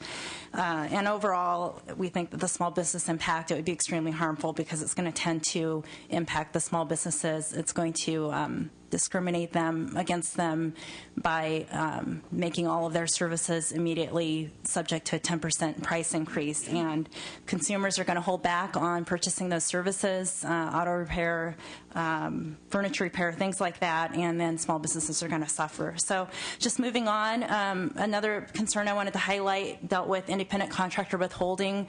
We think that this is a terrible proposal in light of the economic climate. If jobs are indeed a priority, this is something that would do absolutely the opposite. This is very different than employee withholding because employee withholding has to do with withholding from pay as part of a payroll process by employers. Independent contractor withholding is swiping money that one business is paying to another business for services rendered. So essentially, it's the client who is purchasing services. It's the same money you report on a 1099. It's money that's reported on a 1099, therefore, and that already gets reported to EDD and FTB. They've got all the taxpayer information. For all of the folks that withholding would apply to, our state already has their taxpayer information. And so, FTB states that there's already a 90% compliance rate with independent contractor tax compliance. This particular proposal focuses not on the 10% that aren't complying, but it focuses on the 90% that are complying. And what it does is, for a lot of small businesses, it's going to force them to owe tax or to pay taxes all throughout the year, taxes that they don't even owe. With the economic downturn, many businesses, their payroll, their expenses are exceeding any income that they're receiving, and therefore they don't even owe taxes. But this proposal would still... Because they'd get the refund, okay. Well, yeah, and meanwhile the state holds on to the money interest-free until tax return time a year later, and so we've got all these small businesses. They do that for people too, for employees too, though, on a regular basis. Well, independent contractors are very different than employees, though. They're their own businesses. They have their own employees on payroll in many cases. These are businesses that have to pay business taxes. They pay a lot more taxes than employees have to do. Okay. They already have also had their estimated quarterly tax payments that they make. They also make tax payments throughout the year. Those have already been accelerated by the recent budgets so that they have to pay 70% of their tax liability by June of each year for the next 2 years anyway. So to add 3% withholding on top of that seems very unreasonable and very harmful. Okay. This would also be a major cost increase for companies and as well as state and local agencies who hire independent contractors who contract for services on the outside. So there are going to be major computer system updates that will have to be made. These are extremely costly for both the private and public sector. Last year, the state controller in having to entertain pay cuts that the governor had ordered, said that the computer changes would cost the state $177 million, and that would take 6 months to implement those changes. It's no different for companies and that have to change their computer systems to accommodate, especially if you're a company that is multi-state, multinational. You have payments going to thousands of vendors all over the country, all over the world, and this would be a major change that they would have to make the accounts payable system. So this is completely separate than anything dealing with payroll. This is one company having to collect taxes from another company. You've been on that one for a long time. So. Okay. All right. I got 6 people behind you, and at 7 o'clock, I'm going to not have any members here in about. All right, well, I'll wrap it up. We also think that this would have a very minimal revenue benefit. It's already been acknowledged that the $1.4 billion is one-time revenue that would be all acceleration. Again, FTB says there's already 90% compliance in this area. So we think this is a terrible proposal, and we strongly urge you to what about, remove it from consideration. Okay, you spent a lot of time on one. I got it. What about the nexus and the alcohol? Oh, okay. We got multiple chamber people. I get it. Okay, never mind. All right. And a few non-chamber as well. We're trying to split them all up a little bit. All right.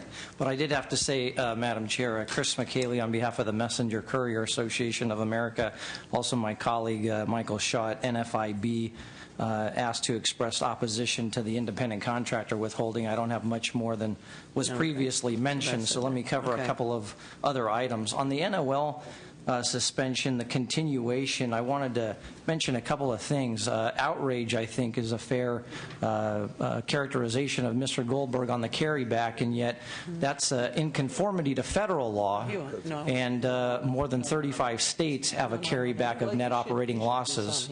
So the outrage and indignation, I think, is unfounded, because most other states and the federal government provide a 2-year carryback, and in fact, last year the federal government temporarily made the carryback for 5 years. Also, keep in mind what an NOL is. A business operates on business cycles, but we tax them on either a calendar year basis or some other tax year basis.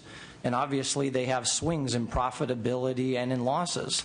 And all an NOL is supposed to do is sort of level those things out. My first 2 years of operation as a high-tech or biotech startup, I might be losing money for those 2 years and then become profitable. When you suspended the NOL deduction for a 2-year $1.6 billion benefit, those were previously unprofitable businesses that were now making money and could no longer offset the future year gains that they had with those prior losses, and that $1.6 billion is being borne by those businesses in that position. But the issue is the carryback. Well, going back behind the point where the law was enacted. The argument on whether it should be extended is a fair one. The more tricky one has been this question of the carryback. Well, again, it's consistent with a business cycle rather than a tax year. And as I pointed out, that is in conformity with federal law and the laws of more than 35 states. So I don't agree with Mr. Goldberg's characterization that the carryback is that bad. I think the single sales factor, the FTB pointed out, 7-year election in a Water's Edge election. You are, as a multinational corporation, we already allow 2 types of tax payment. You're worldwide combined unless you elect Water's Edge. Right. And that's a 7-year election. The notion of an election single sales factor, whether you impose a similar 7-year requirement or not, electing between a double-weighted sales factor currently or a single sales factor is similar in nature to an election Water's Edge versus worldwide combined. But so the notion that it could be 7 years to be consistent with the other doesn't give you heartburn? No, as opposed to the 1 year, because the 1 year is what gave most of us some serious heartburn. Understood. Was every year going back and forth problem. Right, and as the FTB pointed out, there is some policy basis for a 7-year. Okay, now can you comment a little bit on what the incentive, good or bad, for doing it or not doing it? Some of the other comments that folks made. Why single sales is going to get me more jobs? Well, I think Mr. Goldberg, despite not accepting the policy rationale, expressed it, which is as you increase, under current law, as you increase your property and payroll factors in the state of California versus your property and payroll in other states, which are other states are in your denominator and in your numerator are the in-state factors. As you increase those, your tax liability actually increases in the state of California. So the idea behind a single-weighted apportionment formula based solely on sales is that those, you're not in effect disproportionately impacted by increasing your property and payroll in the state. Whether you agree with the policy that's rationale fine. I just or want to not, understand. that's the notion behind it. But then, under that rationale, wouldn't it make more sense to do as the LAO said and make it mandatory rather than elective? I don't have a specific position on it. I would just simply think about note. that. Well, I would simply note if it's a good policy, as you were saying, then the notion that we don't need to have it be an election. Well, if in fact it does create the incentive for people to weight their stuff our way, why would we want to give them the choice of doing the other one? I guess is what I'm still left with. Well, too, I think the continued criticism is the notion that taxpayers, depending on their current year situation, can willy-nilly, so to speak, back and forth between the two. I think a proposal has already been broached about locking them in one way or the other. But secondarily, keep in mind, despite some criticisms of in-state, out-of-state, don't forget that many out-of-state headquartered companies do employ a sizable number of people and make large-scale investments in the state of California. And do you necessarily want to penalize those companies, even if they don't do it to the same extent as the in-state company? Okay. You had raised the issue of particularly sales tax exemptions, but sort of across the board. I think realistically, when you have the highest sales tax rate in the nation, the reality is a couple. Number one, specific industries or items, be it, clothing at, what is it, like, veterans, sale products, et cetera, we create those because of the high sales tax rate. We do it because other states provide specific incentives for different industries. And in addition, it's a reality of, what can we afford? As much as we would all like to see a substantial reduction in the sales tax rate, just like the corporate tax rate, the legislature in past years, even in good times, I would point out, said, we don't have the money to do it that large scale, so why don't we instead target specific industries? I think that's how we end up in this position, rightly or wrongly. Some dynamic modeling was raised So how many tax credits can I get rid of to lower the sales tax? Well, those are exemptions on that side. Well, we criticize some of the credits, and granted, I don't know how many people use the, what is that, the steelhead salmon tax credit that's out there, but there's not a substantial amount of savings. Honestly, what we have left on the tax credit side, at least for corporations, is R&D and enterprise zones, which I'll get to briefly. Yeah, get to the enterprise zones quickly. Just very quickly on the dynamic modeling, Gene's characterizations are roughly the same, or roughly accurate. 9% if PIT, and they'll argue that C, no tax cut, pays for itself. I would point something out. In that dynamic revenue model, what DOF, and it's now a dozen years ago, found was a 38 or 39% feedback for targeted business incentives, specifically looking at a sales tax exemption for manufacturing equipment and R&D. So you can take it for, there's no dollar-for-dollar payback. At the same time, that dynamic modeling found the greatest feedback effect was from targeted business incentives. Senator Leno, did you? Oh. Sorry, you had a question. Or sure. Why don't you do the enterprise zones? Because you had raised it, and then I'll hop to enterprise zones. On the PIT rates, of course, they substantially impact small businesses. Anyone who's not a C Corp, sole proprietor, LLC, sub S, et cetera, are all taxed under the generally 9.3, the highest marginal rate. On enterprise zones, I know much is talked about this PPIC study, and I enjoy the fact that everybody seems to pull out items. But what they clearly said was, our report includes, despite their finding on job growth, our report also includes several findings and recommendations that may be useful in making enterprise zones more effective. we found that the program's effectiveness differs across zones, appearing to have a more favorable effect on job creation in zones with smaller employment in manufacturing and in zones where the administrators report greater marketing and outreach activity. So the claims about they found absolutely no job growth, et cetera, is a false characterization. The data is based on through 2004, and their focus is solely on jobs. The hiring tax credit in the enterprise zone program is for 14 statutorily enumerated disadvantaged individuals.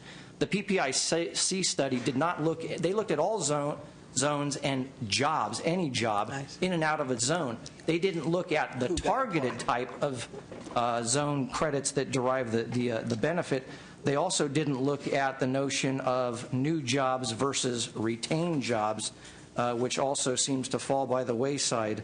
You know, on the enterprise zone program, again, we seem to characterize it as a jobs credit, and yet if you look at the government code, and perhaps it needs updating, but in 7070, the statutory purpose of the EZ program is to stimulate business and industrial growth in the depressed areas of the state by relaxing regulatory controls that impede private investment.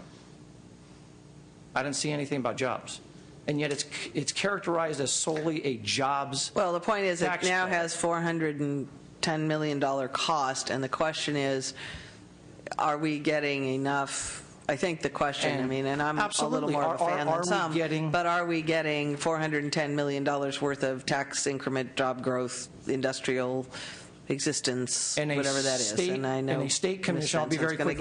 Yeah, because Ms. Benson's going to sure, repeat you. Of course. Okay. A state commission study in August 06 said, yes, poverty rates were 7.35% lower in EZs, household income 7.1% higher, personal incomes 3.5% higher. There were also national studies of March of 09, of course, private sector commission studies, which I don't want to raise because I'm sure that those will be criticized. But the state commissioned one certainly demonstrated that. We can get into a great amount of detail with enterprise zones, but one question I have is, you know, where do these revenue estimates come from, and what precisely is the proposal? The local enterprise zones have entered into, when they get their designation, a 15-year contract with the state of California. Are we proposing to void existing contracts with those local jurisdictions and say, your enterprise zone, despite you having 8 more years on that 15-year term, it's gone? Is that the proposal? I don't know that there is a proposal. There's discussion of whether, in this broader policy context, whether those credits make as much sense as other ones. I mean, we're back to this back and forth thing. So. Happy to get more in depth on that. Get us whatever data on that you can. Well, we did have a proposal to reform them some years ago that some people opposed. Yes, one of which is sitting in front of you, or one of whom is sitting in front of you. We could have saved them all this trauma if we'd have done that then. Well, I'm not going to suggest that some reforms are not justified in some areas, but I think a greater education, because a lot of people are making statements based upon things that have already been addressed, particularly by HCD, their voucher regulations and other things, and yet we continue to use criticisms of the program that have already been addressed. Let's figure out what works. All right. Did Mr. Leno have Sorry, Mr. Leno? Just one question, or somebody else? Yes, just one. The LAO has questioned the justification for not taxing gains through the favorable treatment of like-kind exchanges. Can you counter that? Yeah, I don't have any. We haven't been involved in that issue, so I wouldn't like to speculate on it. Okay. Okay. Yep. So you're not arguing with him? Well, he doesn't know enough about it. So. I will once I have a basis for doing it. Okay. Don't do that. All right. Thank you. I apologize, but I had hoped to be done an hour ago. So okay. Good evening, member and chair. My name is Mira Girton, and I represent the California Chamber of Commerce on high technology issues. And I will be very brief and focus my comments on the Nexus tax issue, as most of the other ones have already been raised this evening. And I would argue that unlike Which one? The Nexus affiliate Nexus issue, good. That unlike what Mr. Goldberg has said, it's absolutely not a risk-free proposal for California. New York has already undergone a lot of punishment from companies based on the passage of its law, whether or not it's ultimately found to be constitutional or not. Many internet retailers have already severed ties with their affiliates in New York, and Amazon.com did not sever their ties so that they would have standing to file that lawsuit. They have severed ties with other states that have passed affiliate laws and threatened to do so in California several years ago when we were interested in passing another law. The governor made an arrangement with Amazon. They agreed not to pass he agreed to stop that piece of legislation, and they agreed to keep their ties. So why are they so upset about doing what everybody else in the world does? Just collect our sales tax for us that's owed to us. What is their problem? The problem is that it has because they don't have to. It's the point. There are many other states. This is not California operating in a vacuum. But every other state would like to be doing this, okay? Not necessarily. Every time you go to an NCL meeting, there are 40 states in that damn streamline thing. It doesn't work for us as well as for others, but this has been an issue for every state in the country for as long as I've been in the legislature, at least 15 years. Well, so I'm trying to figure out why one or two big companies are insisting that they can't do what every other big company in the world has figured out how to do. I would argue that there, in fact, probably aren't 50 states, and that's a critical number. There's at least 40. But that's a critical difference, because as long as you have states that are willing to not tax this sort of activity and not require companies to collect the use tax for their citizens, you have places that are going to be more competitive than the other 40 states that did decide to tax Well, when they decide that South Dakota has as good a market as California for buying Kindle books, let me know. I mean, it just isn't going to work that way. If California and New York and Texas and Florida all want to do this, there ain't nobody left to sell it to. But if I can locate myself in South Dakota and through the internet sell to California consumers without having to collect... Right, that's what you're doing. But the point is, everybody in the entire rest of the country is saying, you should not be able to do that. Why should you be able to do that and not Walmart and not Target and not Borders and not everybody else? What is...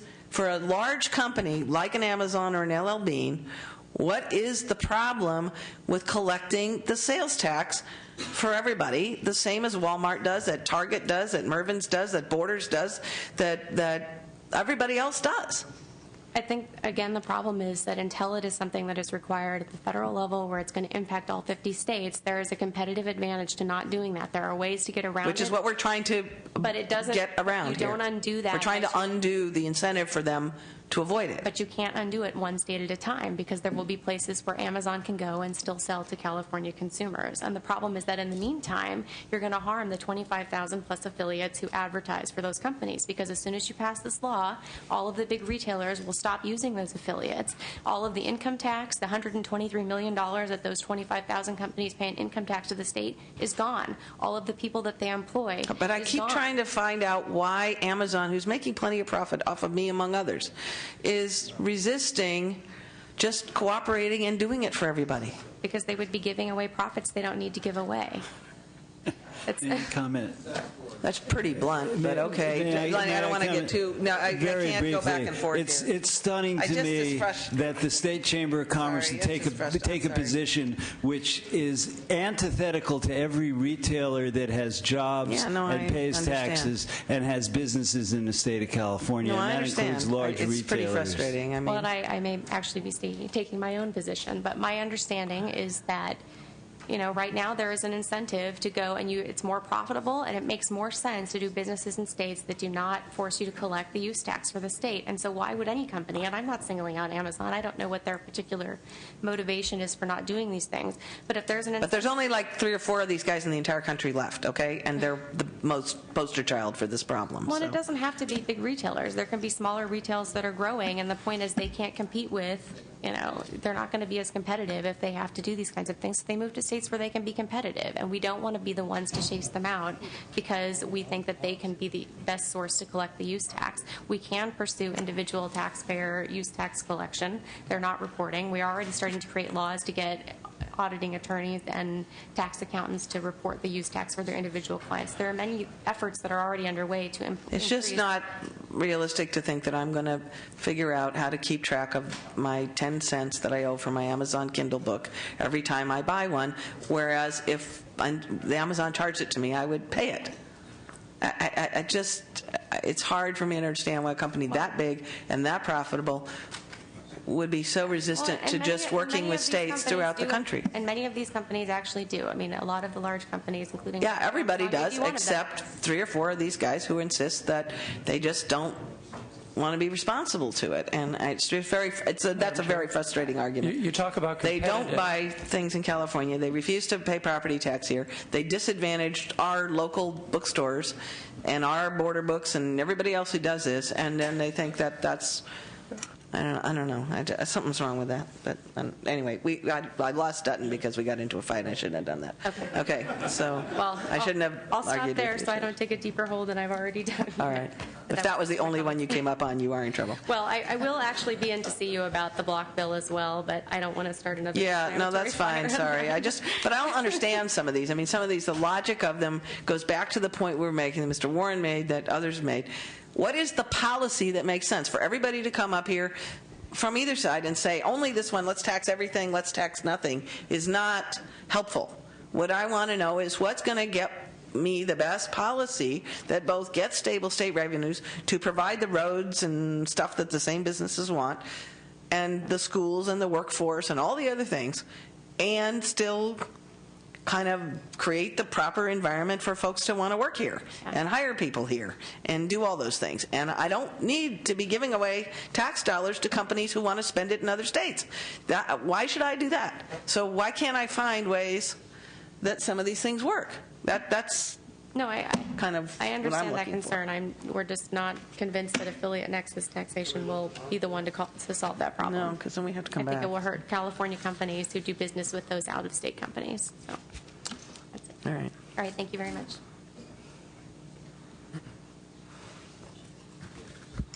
Thank you, Madam Chair and members. Mike Dillon, representing the California Veterinary Medical Association. I may be a momentary diversion I saw some of that these one other on here issues. someplace. There are two issues in there in the package that affect veterinary medicine. Very quickly, one of them is on page 17.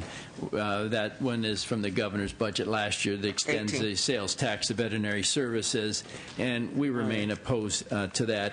Animal medical procedures are no different than the human medical procedures, and so it's like taxing human surgery. And more importantly, we just think it's poor policy to make it difficult for people, particularly lower-income folks, to bring their dog or cat or other animal in for veterinary services when you're going to have a significant increase in cost. You probably know this, but a very small percentage of pet owners have insurance. Most of them pay in cash, credit card, or in some cases there are loans that are made available. And we have veterinarians telling us that because of the economy, they just know there are many people that are not bringing their pets in for animal care, and so we just would like to not see that problem compounded. And then the second issue is one that the analyst has suggested, where they would eliminate the sales tax on drugs and medicines. Currently, a person brings an animal to the veterinary hospital. They don't pay sales tax on the drugs and medicines used in the surgery or treatment of the animal. Anything else, flea shampoos and flea collars and vitamins, those things, they do pay sales tax. Again, it's like human medicine. Finally, I would just add, and the same arguments apply there. If you increase the cost, people are just not going to take their animals in for service. And would add that veterinarians do already pay sales tax when they purchase the anesthesia, the drugs, analgesics, etc. We're just talking about the additional part here that would be charged to consumers. So thank you very much. Appreciate it. Okay, thank you. Thank you. I know it's at the end of the day, so Sorry, I'm really going to try than I not wanted to to. spend a lot of time on the issue All right. of enterprise zones. Yolanda Benson, representing the California Association of Enterprise Zones. I think the main thing we need to remember is that the enterprise zones, as was quoted through the government code by Chris McCaley, is that it was created to specifically help disadvantaged, impoverished communities, and the hiring credits are for specifically to help disadvantaged, impoverished people. Yeah. So it is a very targeted program. It isn't about tax loopholes for businesses. We are willing to work with it, but the enterprise zone, there have been changes. In 2006, a bill was passed, an Arambula bill, that did make some reform. Was it total reform to what everybody, 100% of the people interested in enterprise zones might have done? Maybe not, but what it did do is it created more accountability. And every zone has to have an economic strategy, and they have to have a strategy for their zone to show that it's going to be successful. They have to have collaborations and partnership with the public sector, the private sector as well. But the main thing that they do is each one is created. The reason why this economic strategy is important is because communities are different depending on where they are. For instance, in Salinas, one of the things that they have is a great partnership with youth and gang violence to take youth and gang and troubled teens and get them jobs in enterprise zones. There's a very strong connection with workforce investment boards. There's strong connections with women who are looking for work, women who are in shelters, depending on the zone. That's why that economic strategy is important. So when you think just taking a piece by saying let's just remove the enterprise zone, you're actually looking at a whole community and seeing all the spokes of the wheel fall off. The enterprise zone is a piece that brings the community together, and it is a piece that does, by benefit, give more jobs, and that has been shown. We can't discount some of the studies that the USC has put out. No one really talks about that. They continue to talk about the PPIC report, but the USC came out with 3 different researchers, all equally credible as PPIC, and they found very much the quotes that Chris McKaylee gave. They found a whole different view of enterprise zones, that it was totally opposite of what you might want to PPIC share came that out. with folks. Okay, and we will, As and I will quickly as continue to possible. do so. Yeah, but bet. not like do it now. Okay, That's what and I'm it was, getting at and here. it did show, and there are differences. One of the main differences. Well, one of the problems with this has always been the consistency between zones, and the inconsistencies and the, anecdotal stories have been hard. I mean, there have been instances where, especially before the reforms at HCD and some of the consistency arguments. But we have that 15 come up. new But- zones that so have. if there are new. Yeah, and some of them haven't even. They're not even up and totally running yet. But they have worked hard as. Yeah, a but most of them community. were the same zones that existed for the previous 20 years. They've So- expanded them. For instance, Sacramento is going to be yeah. expanded because they needed to expand the zone. They're looking to attract different types of sectors of industries here. They are all very specific, because what's good for the Central Valley is not good for LA. What's No, I good for understand. LA is not good for San Francisco. So it isn't just about counting coins and counting a job here, unemployment rate. It really is looking at what's good for that area. Because if you're growing biotech, you probably won't create 500 jobs if you open a company. You might create 2. And one of the main But if it's differences- only 2, I shouldn't have to be paid more for those 2 by the voucher system. So, I mean, we got to figure out what all the different subsidies are, I think, is the question here. But again, it's the hiring credit that goes to the impoverished employee. It's targeted employees that get that hiring All right, that's credit. what I'm saying. But why is that $400 million if there's no job? I mean, Well, just gotta figure it I out. don't believe that the FTB has taken into account that those are claims made. They're not actual.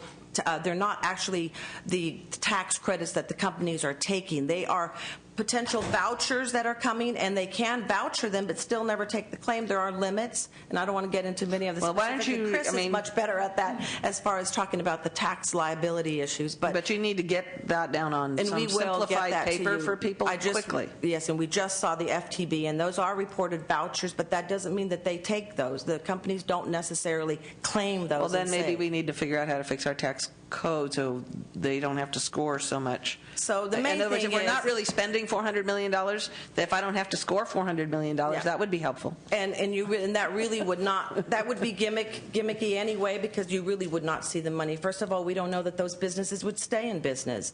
I mean, there's anecdotal stories, and I won't take the time to do that now, but people. My question is it costing $400 million? And if not, then let's figure out what it is or should be and not. Well, okay.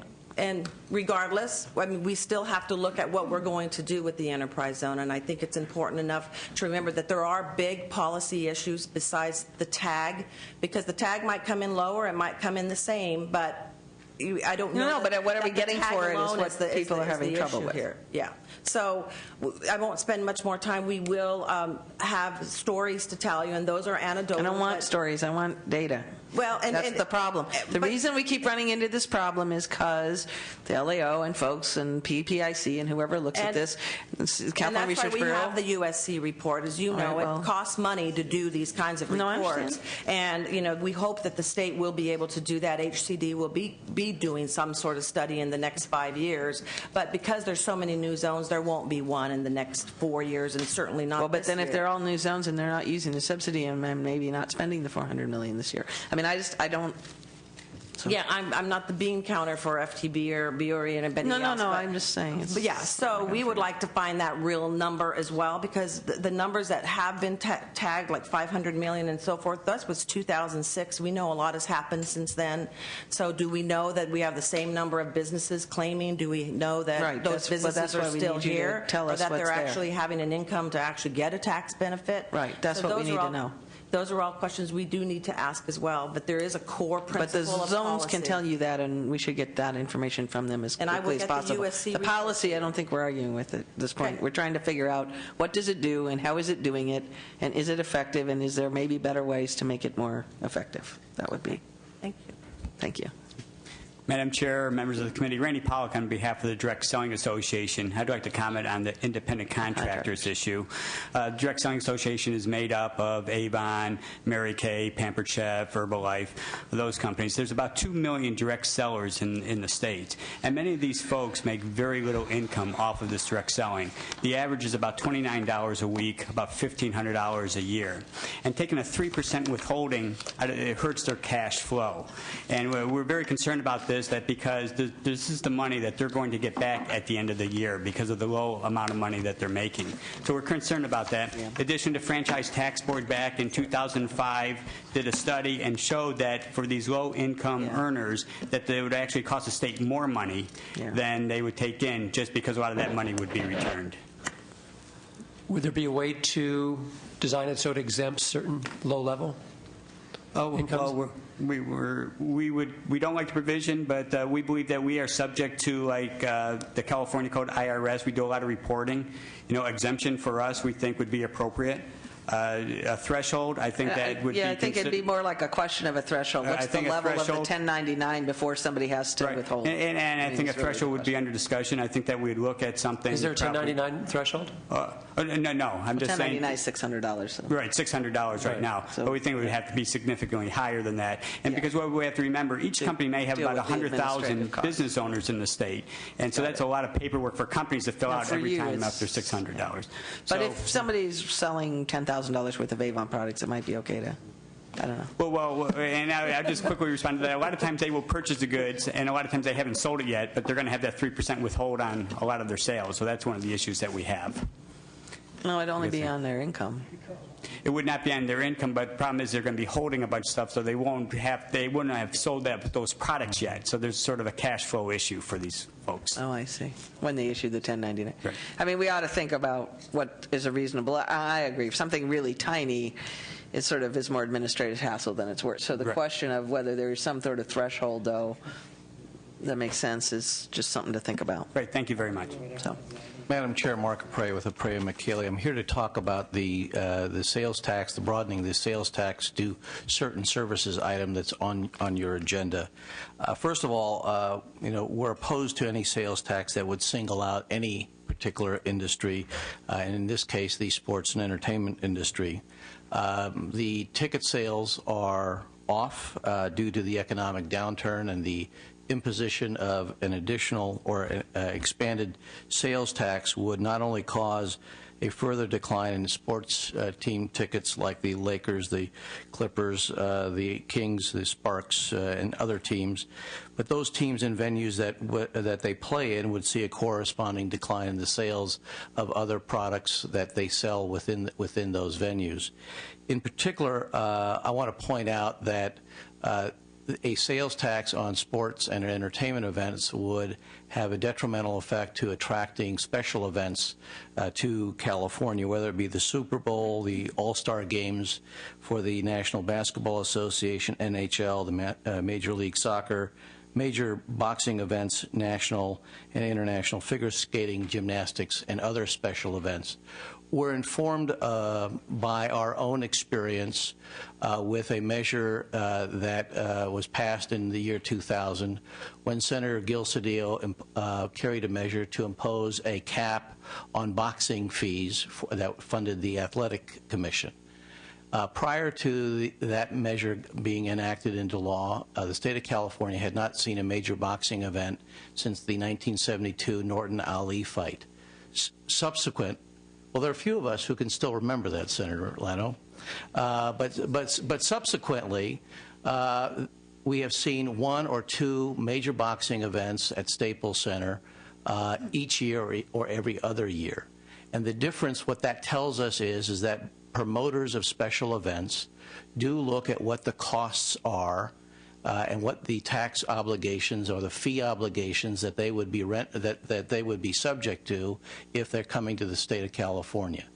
In those cases, those events don't have to don't have to come to L.A. or San Francisco, as long as they have a good venue that has a good cable or satellite link up. That's all they need.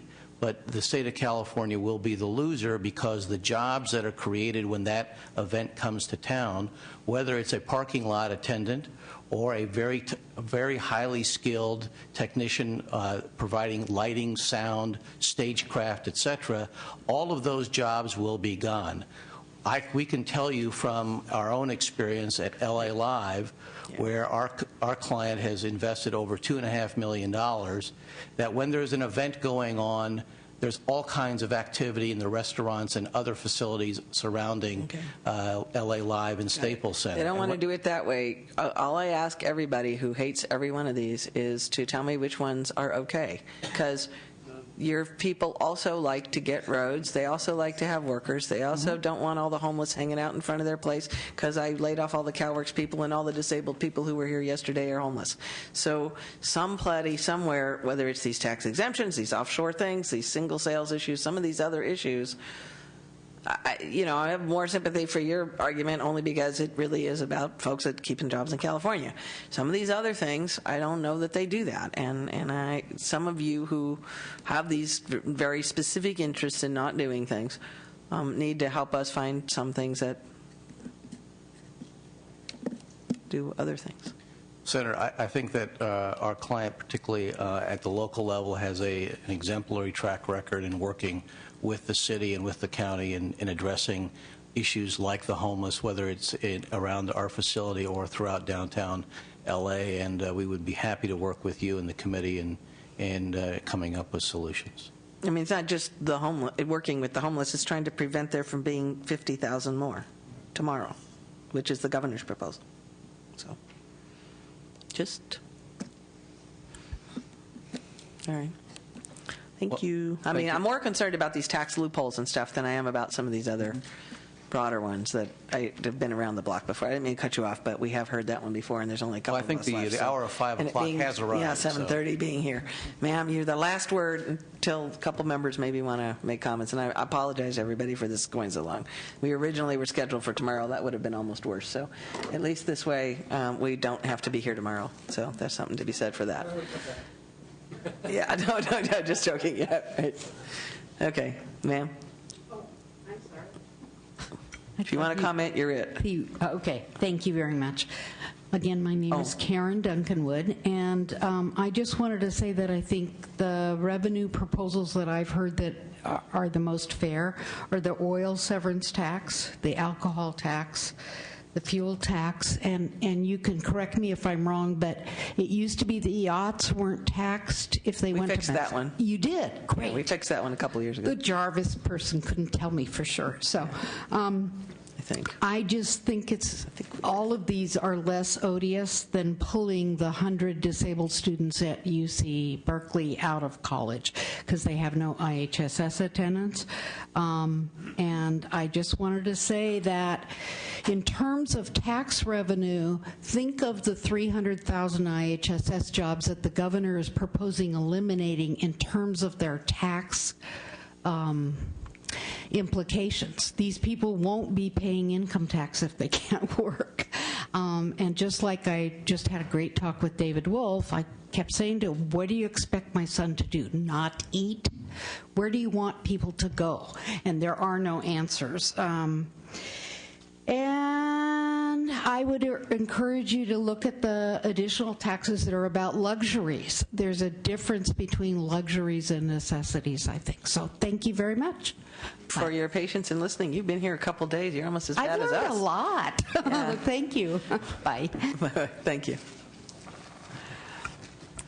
Yes, Madam Chair. Lisa Garrison. Bring it a little. Sorry, you have to move your notebook to get it in there. Lisa Garrison with the Franchise Tax Board. Great. Thank you. Just to comment on a couple of estimate questions to let you know that we'll be happy to provide you some additional information on.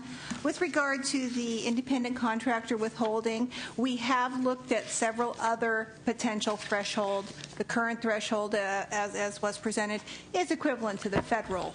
So, rule. So the federal government does this? Well, the $600 3% withholding is based upon the 1099 level. But we have looked at if it were to be moved. Does the federal government withhold on the 1099s?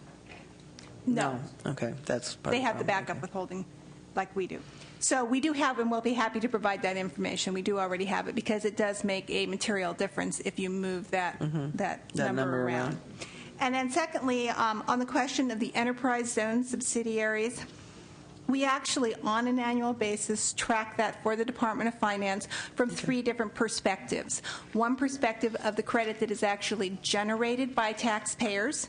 Meaning? Meaning that they report on a tax return that this is their credit, that presuming there were no other limitations, this is the amount of credit they have. Okay. We also then secondly look at how much do they actually utilize in a current year. So we will because they're not refundable credits, they're liability credits. So if I don't have liability, I don't have to. Okay. And then thirdly, we also track the bank of carryovers, enterprise zone carryovers. To the extent that the credits are not used, they can be they can take them forward. Can be taken forward. So we also track that bank as well for the Department of Finance, and we will be happy to provide those numbers. Yeah, I guess kind of on the enterprise zone, it's a mixed thing that people are looking at, and it'd be interesting to have all of you kind of do this a little bit, but is it the hiring vouchers, or is it some of the other things? I mean, I'm not quite sure. There are a lot of different little incentives built into an enterprise zone. So, Mr. Warren, I don't know. Just if you have don't forget that there's also redevelopment areas, and I think part of our recommendation was, the PPIC study was not the only one that looked at these kinds of zones, and generally the research is not real positive. But also we have redevelopment areas which have far greater, capacity to, really plan for the redevelopment of the area of blighted areas, and so I think that was part of our thinking too. You kind of have these overlapping programs. That's true. So. I think part of the enterprise zone thing, though, is that it does, in fact, have, and I think the most expensive part of it is this voucher that you only get if you really hire somebody. And so if there are needs to make sure that they're really keeping them hired or that there are issues like that, I think people would look at it. I think a lot of us, they don't get the credit unless they pay somebody. So that portion of it, at least, and as Ms. Benson pointed out, they tend to be hiring people who we would like to see hired, parolees and unemployed and disabled veterans and that sort of thing. So, I mean, if there are other credits built in that, maybe it's multiple things. There used to be one you get off your bank loans. I don't know which ones all are still there. So just trying to value them differently might be helpful to everybody in that discussion. Senator Huff, did you? Thank you. Well, it's been a long meeting. But just a few observations I'll try to keep short. I'd like to start with one of the last comments. And, first of all, just the big picture. These are difficult times we're facing. There are no easy cuts. There's no easy revenues. You want to ask which taxes are good? None of them. I don't like any of them when it comes to increasing them. But, that's because I fundamentally believe when you raise taxes, you change behavior. Actually, you lower taxes, you change behavior too, and that's the whole thing that we have a problem finding that adequate balance is how do you incentivize the businesses you want and get the revenues that you need. But one of the speakers talked about, we could just, if by not cutting the IHSS employees, that would help. Well, that certainly helps on our health service provision. But as far as tax money, the real issue we're looking at, and I've heard this, I don't have the data in front of me, I'm going to try to track it down, but it takes about 25 private sector jobs to pay for one public sector job. Because when you have a public sector job, it's financed with tax dollars, 100%. They're going to be paying back a certain amount in taxes. But when you look at how many people paying taxes to support that, it's a huge ratio. And so you can't just say, you can't treat public jobs like private jobs equally. It's apples and oranges, or much bigger than that. Apples and oranges are actually about the same size, just taste differently and look a little differently. Mr. Goldberg made a comment that somehow it wouldn't be difficult to increase sales tax because we got a two-thirds tax vote, or a two-thirds vote of the legislature to do that last February. Decreasing, that's why. Well, I just want to say that because a lot of the stuff is wrapped up, there was nothing easy about getting a two-thirds threshold. More to the point, there were career-changing votes cast in that reaching two-thirds. And in those career-changing votes, it was a give and take like any budget process. And in that was net operating loss, single sales factor, credit sharing, things that we see on the chopping block once again for extension. And that's like paying in career changes again for something that's been purchased already. And so that will be met with stiff resistance on our side just because that was a part of the deal. And truly it was career changing. Take a look at the folks that voted for those things. The third thing I would say, and this hits to your question, Madam Chairman, when you said, what policy will get me the best results? I'll quote two Harvard economists came up with this in a study of October 09. And what they said was fiscal stimulation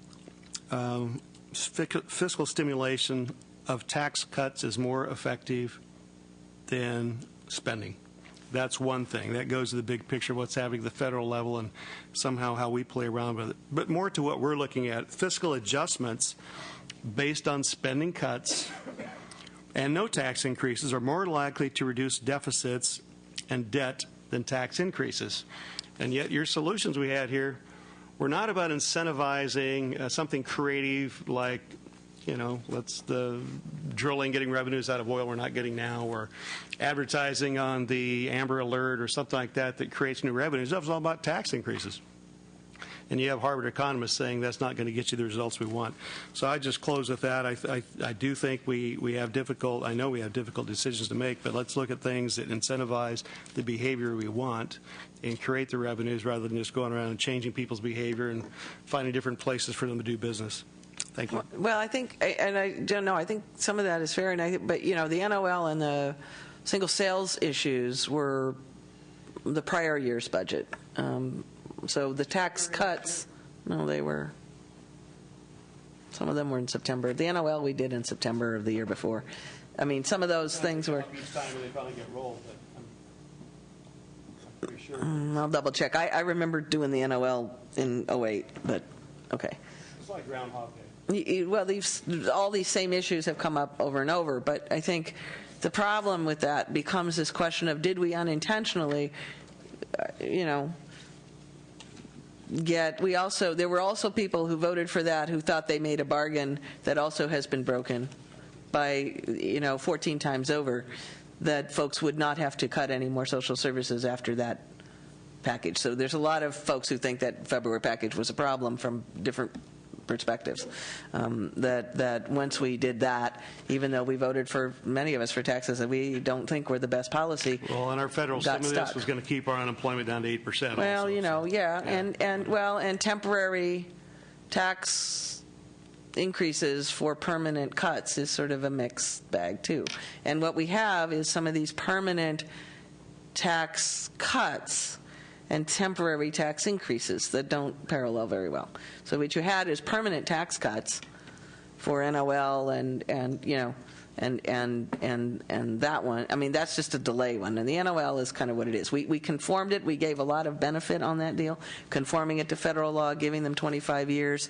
We did a lot of things to make that thing, in many ways, we thought more business friendly to a lot of folks. So internally it had its own. I think the piece that's been troubling to some people is the carryback, not the rest of it. And I think on the single sales, this question of does everybody get their cake and eat it too, and is it in fact helping us to keep jobs in California is a fair one. The other thing goes to these other traditional loophole things. I mean, it's just, we never seem in this state to be able to review tax policy. Once it's there, it's done, and it's sacred and never can be looked at again. And I think that's been more frustrating to some of us who've looked at some of these things. Can we inflation them? Can we, and in previous recessions, Governor Wilson, Governor Reagan, all of these things were on the table. All of these things, many of them were done for long periods of time. And this question of the vehicle license fee, which is federally deductible, my favorite theme in tax policy, is federally deductible. All federally deductible taxes are on their face better than all non-federally deductible taxes, in my view. But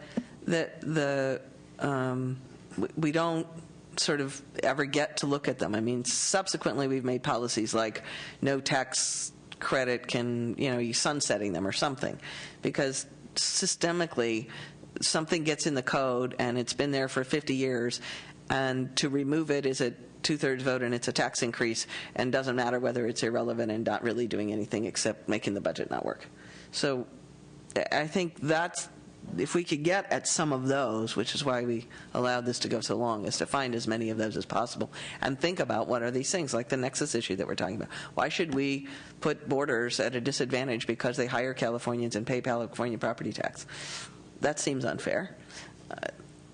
I think if we could look at it in those, there's a lot of these that could go both ways. Maybe the homeowners is a good idea for right now, on a temporary basis, but unless we can take some of these other things that may just be dragging us down out of the system, it's difficult to get there. So, I mean, I think, the green manufacturing, we've been through manufacturers' tax credits before. If you put the right, bells and whistles around it and make them have jobs here and all those sorts of things, there can be advantages. But how do you do that?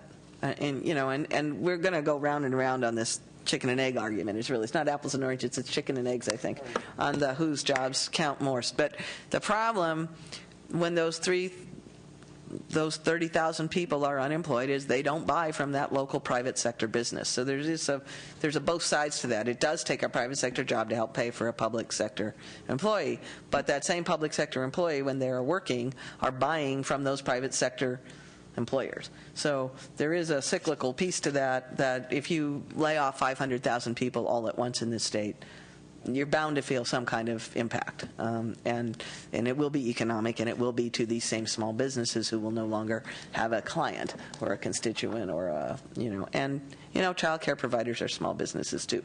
So, some of those are in fact businesses that we need to try to balance this economy with. So I think that's the struggle all of us are looking at this year, and trying to throw as many options on the table as many times as other people don't like them, I think is part of the, has to be part of the conversation. So I appreciate you tolerating and participating, and everybody lasting 7 hours. Senator Delano?